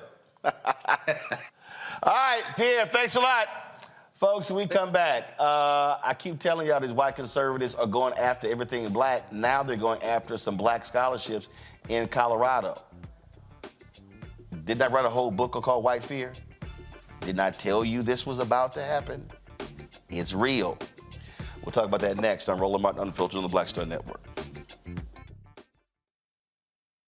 Next on the Black Table with me, Greg Carr, working under the constant threat of violence. Nearly 50 bomb threats over dozens of HBCU campuses. In 2022, we'll talk to our HBCU Master Teacher Roundtable about the stress, the strain, the frustrating lack of answers, and real community-grounded solutions to the threat of violence we face at HBCUs today. Join us for the Black Table, only on the Black Star Network. Hatred on the streets, a horrific scene, a white nationalist rally that descended into deadly violence. White people are losing their damn minds. As an angry pro-Trump mob storms the U.S. Capitol, we've seen about to see the rise of what I call white minority resistance. We have seen white folks in this country who simply cannot tolerate black folks voting. I think what we're seeing is the inevitable result of violent denial. This is part of American history. Every time that people of color have made progress, whether real or symbolic, there has been what Carol Anderson at Emory University calls white rage as a backlash. This is the rise of the Proud Boys and the Boogaloo Boys. America, there's going to be more of this. Here's all the Proud Boys, guys. This country is getting increasingly racist in its behaviors and its attitudes because of the fear of white people. The fear that they're taking our jobs, they're taking our resources, they're taking our women. This is white fear.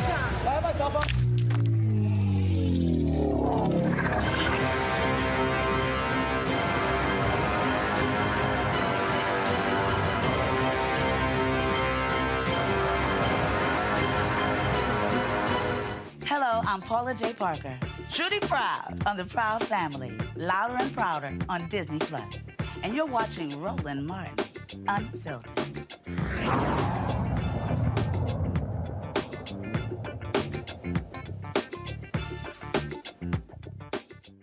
All right, folks, I'm going to get to the Colorado story in a second, but I pulled up this story that Pierre was talking about, and this shows you the sheer insanity, Scott. So Carl Rinsch, R-I-N-S-C-H, so this guy directed one movie. I want you to listen to what I just said. Little-known director, and so this is the lead, the New York Times story. Near the height of the streaming boom in the fall of 2018, a half-dozen studios and video platforms line up to woo a little-known filmmaker named Carl Eric Rinsch. He directed one movie, 47 Ronin. It was a commercial and critical dud. But all of these folks were throwing money, and they threw $55 million at this dude to produce a series that never actually happened. That shit don't happen to black people, Scott. We gotta do 10 movies. We gotta do. I mean, but this is the game. This is what we talk about white privilege and how the game is rigged against us. This is what we're talking about. It gets worse. The case of Carlos Watson, who's being criminally prosecuted in the Eastern District of New York right now, right? Allegedly, who had a streaming service or had a media company. Yeah, his media company was Ozzy. Ozzy, exactly. And he's being criminally prosecuted right now by the Eastern District of New York. And if they prosecute him, so regardless of his defenses, but how come they're not prosecuting this individual who literally walked away with $55 million? I don't know the story. I don't know the case per se, but that story is being written. It's not being written because the individual is being criminally prosecuted. It's being written because it's a strange case of how Netflix lost $55 million. That's a lot of money they lose without being criminally investigated. So it's worse than not supporting black and brown projects in the media or financing them. It's about these other individuals who arguably do the same things as people of color, and yet they don't get prosecuted. Take your pick. You know, a child born of the darker youth shall see many dark days. I mean, this is the reality that when you talk about the creative space that people don't fully understand, Rebecca, and then what happens is our stories don't see the light of day. Yeah. You know, Roland, I think it's even getting worse, especially when we think about with how AI is going to be used for the rest of the century. And when I say that, I think about some of the blackfishing that we're seeing, of where you have black-looking characters, artificial characters, but it's not necessarily black creatives that are generating or using it. Like, I know before you've talked about the difference between black targeted media and black media. You know, it's the same thing within the creative space. You have black creatives and then you have black targeted creations. And, you know, we see this across many industries. And so I was even thinking about the reference to Tyler Perry in the last segment, and then I started thinking about Master P. You know, we live in a world now where Master P selling mixtapes out of the back of his trunk, it couldn't happen anymore in 2023. Or even Tyler Perry selling Medea movies. And then remember all the bootleg DVDs and then the real DVDs that he sold out of his trunk. That simply couldn't happen anymore because how we receive creations and creativity, how it's delivered, the delivery model is different, you know, i.e. how it's distributed. So as Black folks, as we're plotting our future for the next 50 years, 100 years, how do we stay innovative? How do we have access to these new technologies that make sure that our creativity, our business people are able to compete in these emerging new economies? And this right here, Robert, again, how I connect the dots. The nation's first Black newspaper, Freedom's Journal, where it says in third paragraph, we wish to plead our own cause. Too long have others spoken for us. This is us saying we wish to make movies and make shows about our experience. And as opposed to, if I have to see another damn show on Stars or some other network where Black folks are selling drugs, I'm like, damn, okay, another one, and another one, and another one. And guess what? Lionsgate and Stars are making tons of money. Their stock price is going up. But this is what people don't understand. They don't understand the battles that you go through. I mean, even what we do here, the stuff that we do here, this was all about because I refused to be talking to a 32-year-old white producer trying to explain to them why I want to cover something that Black people are interested in. That conversation with Lee Saunders is not going to happen at that length on MSNBC, on CNN. It's not. And so when I hear people say, we got to do for self, okay, but we also have to learn to fully support our stuff. Otherwise, it's not going to be here. You're absolutely correct. And for Netflix, if you happen to have an extra $50 million sitting around, me, Roland, Scott, and Rebecca will be starring in a new made-for-TV series or drama called Black People in Media. The show will be about Black people in media. I haven't finished the script quite yet, but please forward the $50 million to me, and I will give some of it to Roland also. But look, you're completely correct. We got to be able. We have to be able to have a financial mechanism around this because you and I and all of us have traveled many places around the world. The number of places that me and my wife were in the souks in Dubai one year, and they start the little owners of the little shops. They start yelling out things to get your attention, try to get you to buy trinkets and tourist junk. So they saw me. I was the only Black dude around. So they started yelling out Barack Obama, Barack Obama, because the most famous Black person they could think of. My wife walks by. They start yelling out Nicki Minaj, Nicki Minaj, because that's the most famous Black woman they could think of at the time. The reason I bring this up is our image around the world is dictated by what goes out in media, music, and the press. You know, you can go to Japan. There was a restaurant there the last time we went to Tokyo called N-Word Chicken. Not because they were being racist, just because that's what they thought we called it. They thought that we enjoyed being called that because all the music that they hear is us calling ourselves the N-word. You'll see festivals in Southeast Asia where they'll dress up in blackface and run around with guns because they think that's what Black society is, because that's the image that we've been pumping out there for 30, 40, 50 years. And if we're not able to finance the counter-programming to that, when you talk about Black women traveling in Europe and people assuming they're prostitutes because that's the music that they get pumped out there because all they see is Sexy Red and Ice Spice and Cardi B and Meg Thee Stallion. When you see Black men being detained at airports around the globe because they assume they're trafficking drugs of some kind, because that's everything that's in the music. Every rap song is about trafficking drugs and killing people. When you see people who aren't served the same way in different parts of the world, right? Because that's the image that we're allowed to put out there, and we have to fight back against it. Folks, that's what has to happen. And so we're going to continue to highlight these stories and making it known what's going on. We come back, we'll talk about what's happening in Colorado. 2 Colorado universities, they are fighting a group over scholarships. This all because of that Supreme Court affirmative action decision. Folks, you're watching Roland Martin Unfiltered on the Black Star Network. On the next Get Wealthy with me, Deborah Owens, have you ever had $1 million idea and wondered how to bring it to life? Well, it's all about turning problems into opportunities. On our next Get Wealthy, you'll learn of a woman who identified the overload bag syndrome, and now she's taking that money to the bank through global sales in major department stores. And I was just struggling with 2 or 3 bags on the train. And I looked around on the train and I said, you know what? There are a lot of women that are carrying two or 3 bags. That's right here on Get Wealthy, only on Black Star Network. Grow your business or career with Grow with Google's wide range of online courses, digital training, and tools. Gain in-demand job skills with flexible online training programs designed to put you on the fast track to jobs in high-growth fields. No experience is necessary.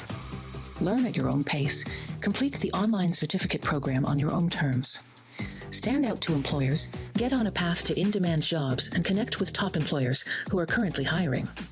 Take one professional career certificate program or all 6. Earn a Google Career Certificate to prepare for a job in a high-growth field like data analytics, project management, UX design, cybersecurity, and more. All professional career certificate programs must be completed by December 31st, 2024. Scan the QR code to complete the application. There are 1,000 scholarships available. Grow with Google and J. Hood and Associates. Be job ready and qualify for in-demand jobs. Hey, it's John Murray, the executive producer of the new Sherry Shepherd Talk Show. This is your boy, Earthquake. And you're tuned in to Roland Martin, Unfiltered.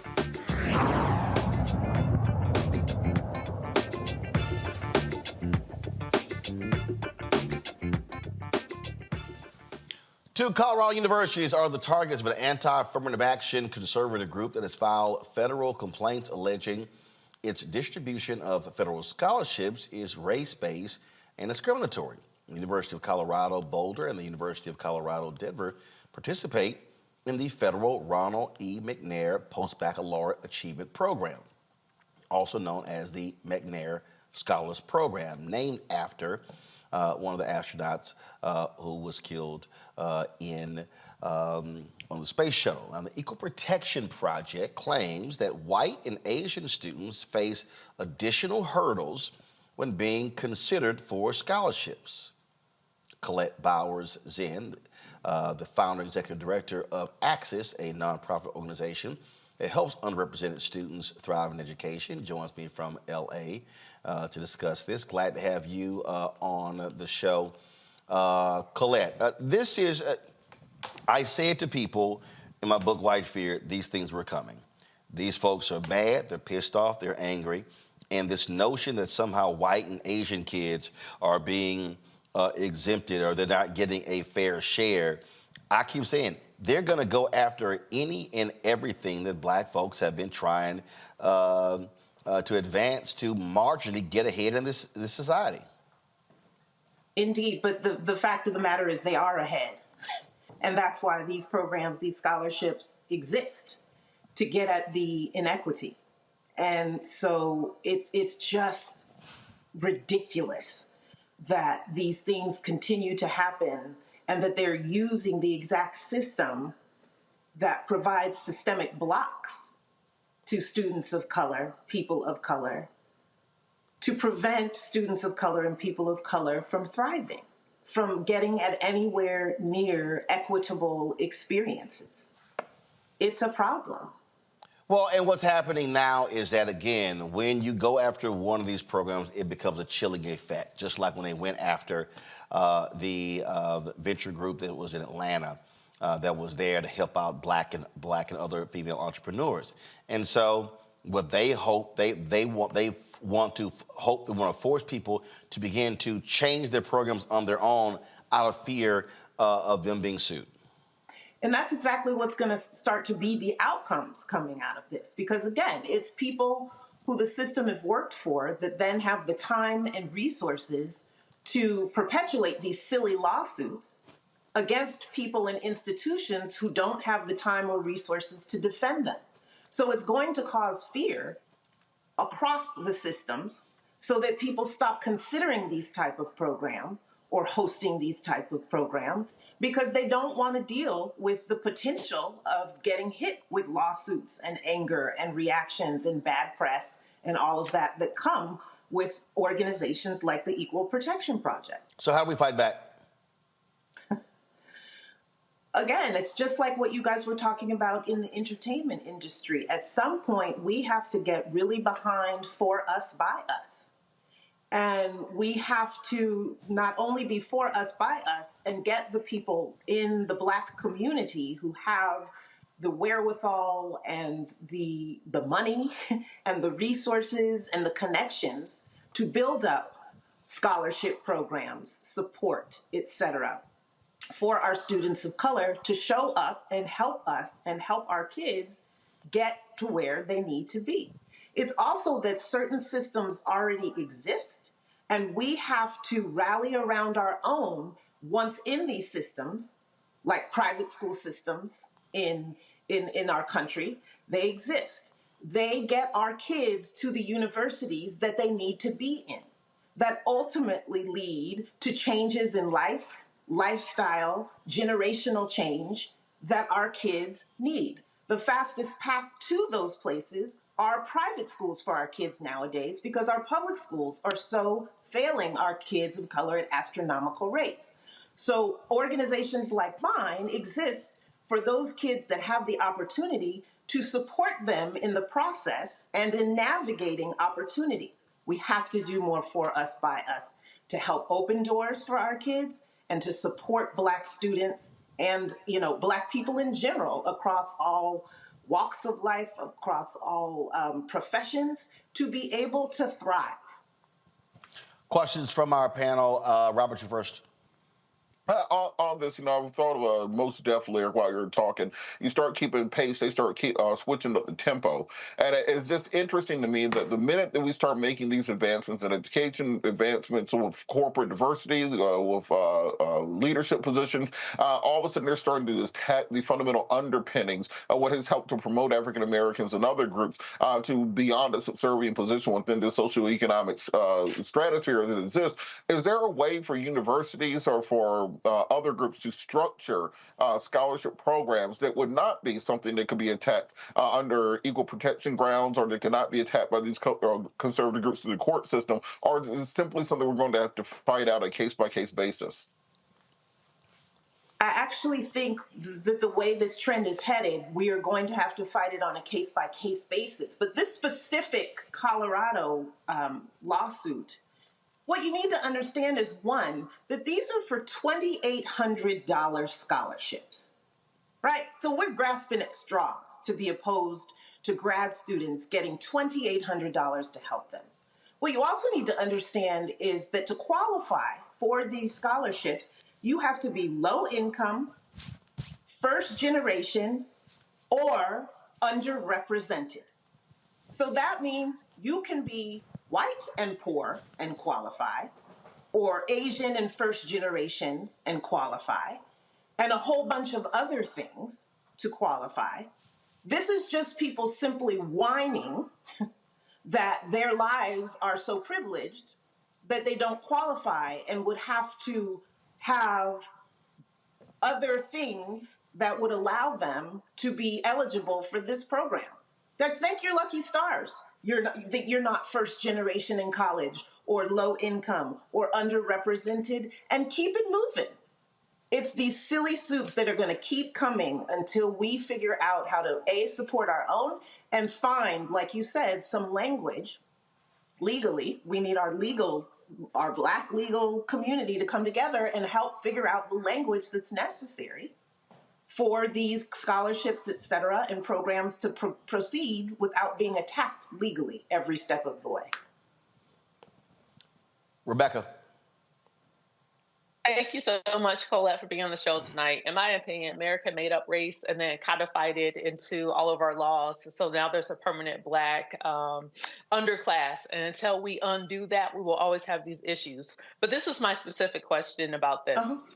So these same universities have legacy admissions, and it largely and over-index benefiting white folks. So when our Black folks are going to start suing over legacy admissions, which is racial, based upon these universities' histories?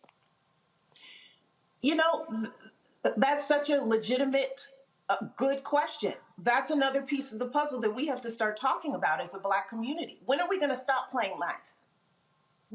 This country was literally built on our backs. And as you said, systems then created coming out of slavery that gave us no shot at equity. And those have been perpetuated for many, many, many years.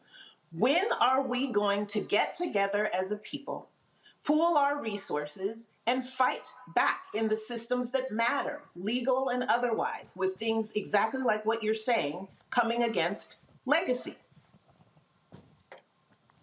Scott? Hi, I feel your frustration. Couple points of clarification. One, there's several groups who are fighting back. There's just a lot of different lawsuits out there. Many of us, the Harvard case, North Carolina case, UNC case, we knew that the scholarship piece was next. But those decisions have no impact or do not cover specific scholarships, especially where a scholarship like these that issue in Colorado are race neutral, right? But we knew they were going to be attacked. And the legal pushback ought to be these allegations or this lawsuit or this administrative piece ought to be dismissed. Our enemies are looking for the next case like this. This may be it, where they can take to the U.S. Supreme Court to extend that decision, the Harvard decision, to make it apply to race-based scholarships, i.e. UNCF. But I think you're right. We've got to push back legally on all of these efforts to turn the clock back on us and to try to make America into this race-neutral society or that colorblind society that we know certainly does not exist. So I'd love your reaction to that and love to support you as you continue to push forward against these attacks. Yeah, thank you. And I agree with you, and you're absolutely right. What I will say to you is that this is simply a continuation of these groups' attempts to, one, pit Asian students against other students of color, and to push, as you said, colorblindness in an education system that remains vastly inequitable in terms of racial disparities and is anything but colorblind. And they want to eliminate programs that have successfully increased the educational attainment of underrepresented segments of society. It's just, it's nonsensical. And we need and they're going to continue to attack. Yeah. Pardon me? They're going to continue to attack industries and all parts of our cultural reality. And it simply isn't going to stop, notwithstanding that Harvard decision that was limited to college admissions. It's not going to stop. And, trickle down. I do a lot of work with K-12s, kindergarten through 12th grade institutions. Mm-hmm. And without having legal precedents, they're already preparing for how they need to change things or what wording they need to use so that they don't potentially get sued. It's a mess. And so we have to figure out, what is the plan? What are we doing in defense of this? And that's what you're naming. Where are we going to come up with the counter attack for this so that it doesn't spread further? All right. Yeah. Colette, we appreciate it. Thanks a lot. Thanks for having me. All right, folks, we come back. I think Rebecca, Scott, and Robert are going to really enjoy this next segment. It's shade left and right, Vice President Kamala Harris. It's 8 o'clock. What? It's 8 o'clock. I got to go. Well, I'm going to do this here, Scott. Since you got to go, I'm going to go ahead and play this right now then. So, y'all, when I went by the Clark Atlanta homecoming, one of the things that people in Atlanta kept saying, they kept telling me, could you please get P. Naughty or whatever the hell your little name, they said, could you please keep him off the air? I said, I'm just letting you know, so I said, listen. I got fans out there. You got fans? Well, I got fans. the alphas was stepping. I was going to all the different areas here, y'all. And Scott's little youth group, the Cappers, they were out there. And you know, the young dudes, they shimmy. I don't even know what the hell that even is. So the older dudes, they still using canes. So I captured a little video out there of folks in action. And go to video now. Let's run it. And I told y'all how often we would count how many times Kappas would drop canes. So that was one. So I was gonna show this a couple of weeks ago. Scott left early, so I had to save it. Y'all don't worry about it. He gonna drop it again. It's coming. So oh damn, and so there we go. And I told him, I said, I'm putting this on the show. So you hear me just say it, that's going on TV. Oh, I ain't done, Scott. Oh no, Scott. So then another brother, they gave him the cane. And just turn the audio up. I need y'all gotta roll this here. Cause I made clear, Scott, I was gonna show this just for you. So that's me handing these two sisters my camera, cause I wanted them to capture me in the video when they dropped the cane. So you know that, oh no, Scott, I had it for you. And so he gonna switch in a second. He gonna hand the cane to this other brother, cause I was sitting here laughing at him. Oh, boom, he dropped it. So there you see me handing it to him. I'm trying to hand it to him. See, that's how y'all. Cane, man. Say it again. You ain't supposed to touch his cane. Well, don't drop the damn cane. Don't be saying we can't touch. Now this right here. Oh yeah, leave Scott in the box right here. I need Scott to be seen when my man just start dropping.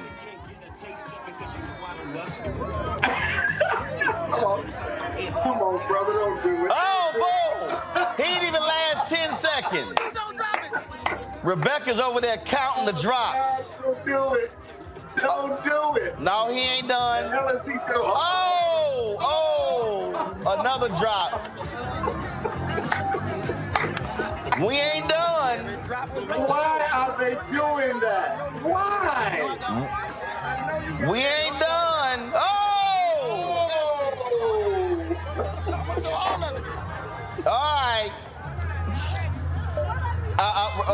All right. We done. Come on. So, Rebecca, how many drops did you count there, Rebecca? Rebecca, don't do it. Don't take the bait, Rebecca. Clip, don't take the bait, Rebecca. In 30 seconds, it was 6.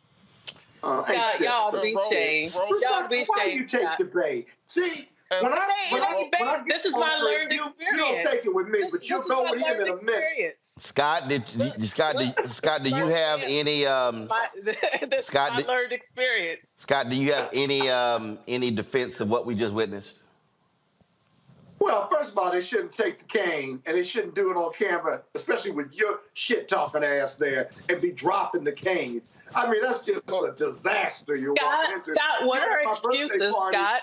It was full of niggas at my birthday party, and you were talking major trash to them in a Kappa house. They neither excuse so they nor should have known better, as far as I'm concerned. But Roland, as a CAU alumni, I give them this defense that usually the Kappas cover themselves in baby oil for some reason.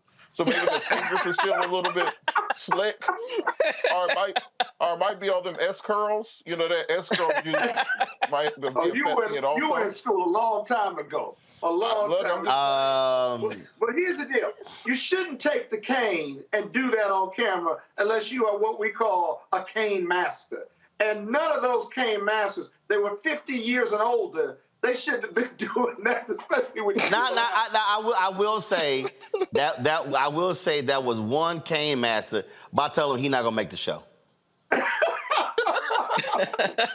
There was one. I got the video, but I told him that's not gonna be shown. No, ain't that some shit? Now, see, that's wrong. That's what dropping you know it what? 6 times is what was some shit. That's where owning your own media, you can control what you put on. You are absolutely correct. I've been saving that for about a month. So you can leave now, P. Naughty. Scott, just wish him happy Founders Day. Yeah, happy Founders Day. Rebecca, I'm very disappointed in you. Very. God damn. Oh, here we go. He about to start stepping. He about to start stepping. Here we go. Look at it. Scott, always remember who your daddy is. Oh, gosh. All right, Scott, you go now. We going to a break. We'll be right back.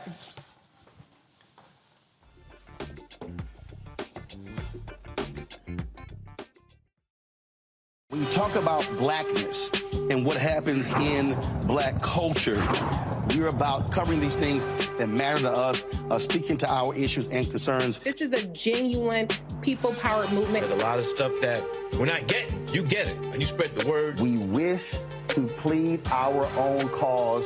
Too long have others spoken for us. We cannot tell our own story if we can't pay for it. This is about covering us. Invest in black-owned media. Your dollars matter. We don't have to keep asking them to cover our stuff. So please support us in what we do, folks. We want to hit 2,000 people, $50 this month, raise $100,000. We're behind $100,000, so we want to hit that. Y'all money makes this possible. Checks and money orders go to P.O. Box 57196, Washington, D.C. 20037-0196. The Cash App is $RM Unfiltered. PayPal is R Martin Unfiltered. Venmo is RM Unfiltered. Zelle is Roland at RolandSMartin.com.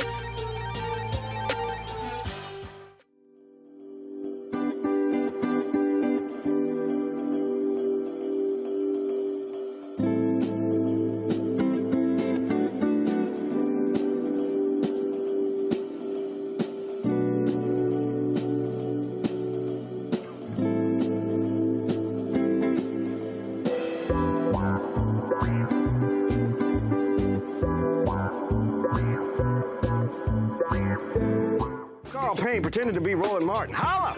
You ain't got to wear black and gold every damn place, okay? Ooh, I'm an alpha, yay!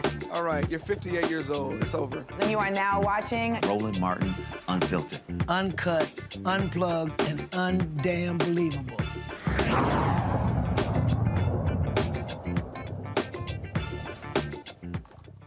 Y'all know I am absolutely King Petty. I like being petty, especially for those who deserve it. Well, at the Deal Book Conference, the New York Deal Book Summit, Vice President Kamala Harris was speaking today, and she was asked this question here. This was just perfect pettiness. Play it. Kevin McCarthy was here this morning, and he was, in very stark terms, effectively said that he did not believe that President Biden was the same President Biden that he used to talk to. Went so far as to say that when they were having the debt negotiations, that he didn't even think he was negotiating with him, that he thought he was looking at cards, and that if the information effectively wasn't on the cards, he wasn't able to do it. With all due respect, when anyone who has had the experience that he has most recently had, I don't think he's a judge of negotiations.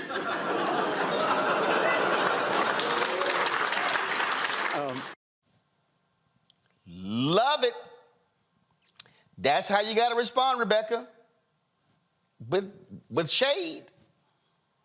I mean, with all due respect, Kevin McCarthy is the worst one right now. There's no one worse in Washington, D.C. that could actually talk about what negotiation is looking like. Because, in fact, he negotiated the poison pill that actually kicked him out of the speakership. So she's right. So good for her. I want to see more of Vice President Harris out on the road and really touting what she and the rest of the administration has been doing for the American people. That's what it's going to take in order for the Biden-Harris administration to retain the White House next fall. this was a little different type of shade, Robert, but Lauren Boebert, you know, really, really dumb Lauren Boebert, was questioning somebody with the Social Security Administration. And, well, just watch. You all are allowing delinquent employees to sit on their sofas at home instead of actually getting to work and doing their jobs. This is absolutely unacceptable. So our employees are working whether they are in the office or at home, and they are. Are you monitoring the work that they are doing from home on a regular basis? Yes, we are. Every employee, do you have the numbers of the hours that are submitted? Are you counting how many times they're logging into their computers and responding to casework? So our employees are subject to the same performance management processes and oversight they are whether they're teleworking or working in an office. And we have systems in place that our managers use to schedule, assign, and track workloads. And that includes individual employee workloads in many cases. So real-time understanding of what actions are being processed at any particular given time. Additionally, our employees are required to be accessible to their supervisors, clients, colleagues, and external parties during work hours via a variety of means, including instant messaging, video platforms, and telephone. They are connected to the workplace, whether they are in the office or at the home. Then why is the backlogs for Social Security applicants increased from 41,000 to 107,000? Because we've been historically underfunded for a number of years now. I don't think you're underfunded. You're funded at the Nancy Pelosi levels. At the Democrat levels, we just continued that same funding. So I would say at pandemic level spending. So I'd say we have an increase of over 8 million beneficiaries over the last 10 years. At the same time, we experienced our lowest work staffing levels at the end of FY22. That's a math problem. I mean, that is a problem. If you have those workloads, increasing, and you don't have the staff to take care of those workloads, you're going to have the backlogs that you're talking about, Representative. Well, I would love to see. Robert, he said, that's a math problem, which you're too stupid to understand. That's basically what he was saying. Well, this often ends up being the problem with conservatives, that they live in a silo. So when you're in a conservative media silo, no one ever actually has responses or questions to the things you're saying. You can simply repeat the same talking points, and because you're in an echo chamber, it sounds like it's a good idea until you bring it to the light of day and actually have to respond to questions that are asked to you. Of course, the person who's in charge of the Social Security Administration is going to have the questions of the Social Security Administration. And now whatever staffer presented those questions from Lauren Boebert probably should put some stickers and some sticky faces and some smiley faces on there so she can understand how to get from point to point. But it really is an embarrassment when you have a Congress right now that is so incompetent they can't carry out just simple direct examination, not even cross-examination. That this, I believe, is exactly why Hunter Biden wants his testimony to be live and in public and on camera, not behind closed doors, because he wants to have those exact same moments that the Social Security Director had and everyone else has had in front of the world, and not allow Republicans to try to sanitize it, clean it up, and flip it around into something that never happened. So I'm not quite sure why people keep saying Rebecca and Robert and Elon Musk is this genius and brilliant.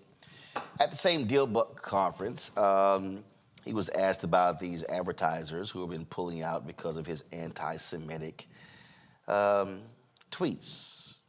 So this is what the fool said, the person who has a platform called X, formerly Twitter, where 90% of your money comes from advertising.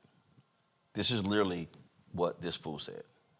Apology tour, if you will. That this had been said online. There was all of the criticism. There was advertisers leaving. We talked to Bob Iger today. I hope they stop. You hope? Don't advertise. You don't want them to advertise? No. What do you mean? If somebody's going to try to blackmail me with advertising, blackmail me with money, go fuck yourself. But go fuck yourself. Is that clear? I hope it is. Hey, Bob, if you're in the audience. Well, let me ask you then. That's how I feel. Don't advertise. How do you think then about apology tour, if you will? You saw Andrew Ross. You saw, here you go. Did this fool just say what I think this fool just said? And then he said, hi, Bob. He was talking about Disney. And here's the deal, Rebecca. Disney, NBC Universal, Apple, Lionsgate, a bunch of these companies, they suspended advertising. And I've said, hey, send the money to black-owned media. Elon Musk just said F off to all those major companies. All of the advertisers should immediately pull their money from Twitter. And then he later complained. He later complained that, that if they pull the advertising and the company fails, then the blame is going to be on them. Nope, the blame is going to be on you because you were the one who has allowed a hate to return back to this platform, Elon Musk. So with all due respect, someone who is a white South African who was raised with South African apartheid values, who then take over one of the largest platforms in the world that has a large, great influence and footprint all around the world, impacts world affairs, and then decides that he's going to remove entire departments that regulate hate rhetoric and racist rhetoric on its platform. He's letting you know what his values are. He's letting you know who he is. So for those corporations that are still flowing money to a platform with someone who has very racist ideology and values, they get what they get. But they're also showing where their values are. Because after all, I believe it was Dr. King who said that said that budget and money and how we spend money, it shows where our morals are. And clearly that's what some of these large corporations are showing by continuing to advertise on X. Robert. Time for me to do my normal Elon soapbox. So Bill Nelson, NASA administrator, pulled funding from Elon Musk and SpaceX. The money that Twitter or X, wherever it gets, is just walking around money for Elon. He does not care about it. It is entertainment money. It is the money that he pays to be able to flip a bird at the entire world and say, I can do whatever I want. Because he has signed a $4 billion contract with NASA in order to develop the human landing system for the Artemis missions. He also has contracts with the United States Space Force to use Falcon Heavy to deliver geosynchronous satellites to Earth orbit. He also has additional contracts with the U.S. government to ferry astronauts back and forth to the International Space Station. He has Falcon 9 contracts with nearly every major broadband provider on Earth to deliver rapidly reusable rockets to low Earth orbit and then return them and then continue doing so. He has contracts with the FCC with his Starlink system in order to have low latency global internet that will in the near future put all broadband internet out of business. In addition to this, he also has which is trying to turn them through the Green New Deal into the fleet vehicles for the United States government, meaning that all those Ford Explorers you should see will soon be Teslas if he gets his way. He has a gigafactory in Mexico City to build Teslas. He has a gigafactory in Shanghai, the only non-Chinese person to have a gigafactory in Shanghai, as well as factories in Berlin and now in Austin, Texas. He has a Neuralink program, which is a brain implant that he's now implanting into, I think it's in trials right now, where you can use your brainwave to control computer mouses and prosthetics going forward. He has the Boring Company that has contracts in place that can dig tunnels or hyperlink tunnels between major cities. There were discussions to put one between Baltimore and Washington, D.C. There's a prototype one in Las Vegas. And those suckers they ain't never worked. None of them have worked yet, but he's still making billions and billions of dollars. The point is, the reason he can say fuck you to the advertisers is he doesn't need the advertisers because he has the government. He is the biggest welfare queen on the planet. He is getting government money left and right from every government on this earth, including to provide satellite systems to Ukraine to fight their wars, which he can turn on and off at any given time. How much power does one man need? How much money does one man need? He effectively has his own fleet of intercontinental ballistic missiles that are completely unregulated by any world government. He has his own internet satellite constellation. He has his own spaceships. He has his own electric vehicles, and we are not doing anything about it. And we're worried about him saying F you to advertisers. Well, I would love for him to lose all those government contracts, too. That's it. Robert, Rebecca, I appreciate y'all being with us on today's panel. Thank you so very much. Folks, earlier today, I did a master class at North Carolina A&T University. Had a very good time there with the journalism students. Was invited by my longtime NABJ colleague, David Squires. And, of course, the students, as they always do, wanted to share with us one of the favorite traditions at North Carolina A&T. 1, 2, 3, pause, go. Can I get a Aggie Pride? Aggie Pride? Yeah. So glad to be there. Glad to see Chancellor Martin, my alpha brother. And that was absolutely great to be with those students at North Carolina A&T. Hey, folks, don't forget supporters of what we do. YouTube, folks, y'all watching right now, hit that like button. We should easily be at 1,500 likes, so y'all got time to do it right now. Also, your support is critical to what we do, so send your check and money order to P.O. Box 57196, Washington, D.C., 20037-0196. Cash App is $RM Unfiltered, PayPal R Martin Unfiltered. Venmo is RM Unfiltered. Zelle, Roland at RolandSMartin.com, Roland at RolandMartinUnfiltered.com. Also, be sure to download the Black Star Network app, Apple phone, Android phone, Apple TV, Android TV, Roku, Amazon Fire TV, Xbox One, Samsung Smart TV. You can also, of course, check it out 24-hour, 7-day-a-week streaming channel. We're available on Amazon News. You simply go to Amazon Fire, click Amazon News, tell Alexa to play news for the Black Star Network. Also, you can check us out on Plex TV, Amazon Freevee, Amazon Prime Video as well. And do not forget, you can also check out, be sure to get a copy of my book, White Fear, How the Brownie of America is Making White Folks Lose Their Minds. Folks, that's it. I'll see you tomorrow, right here. Holla!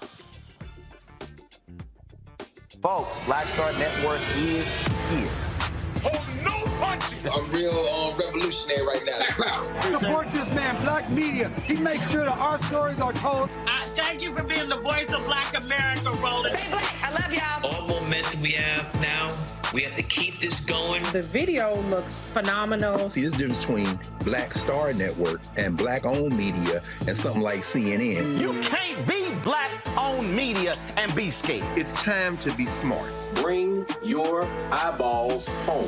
You dig?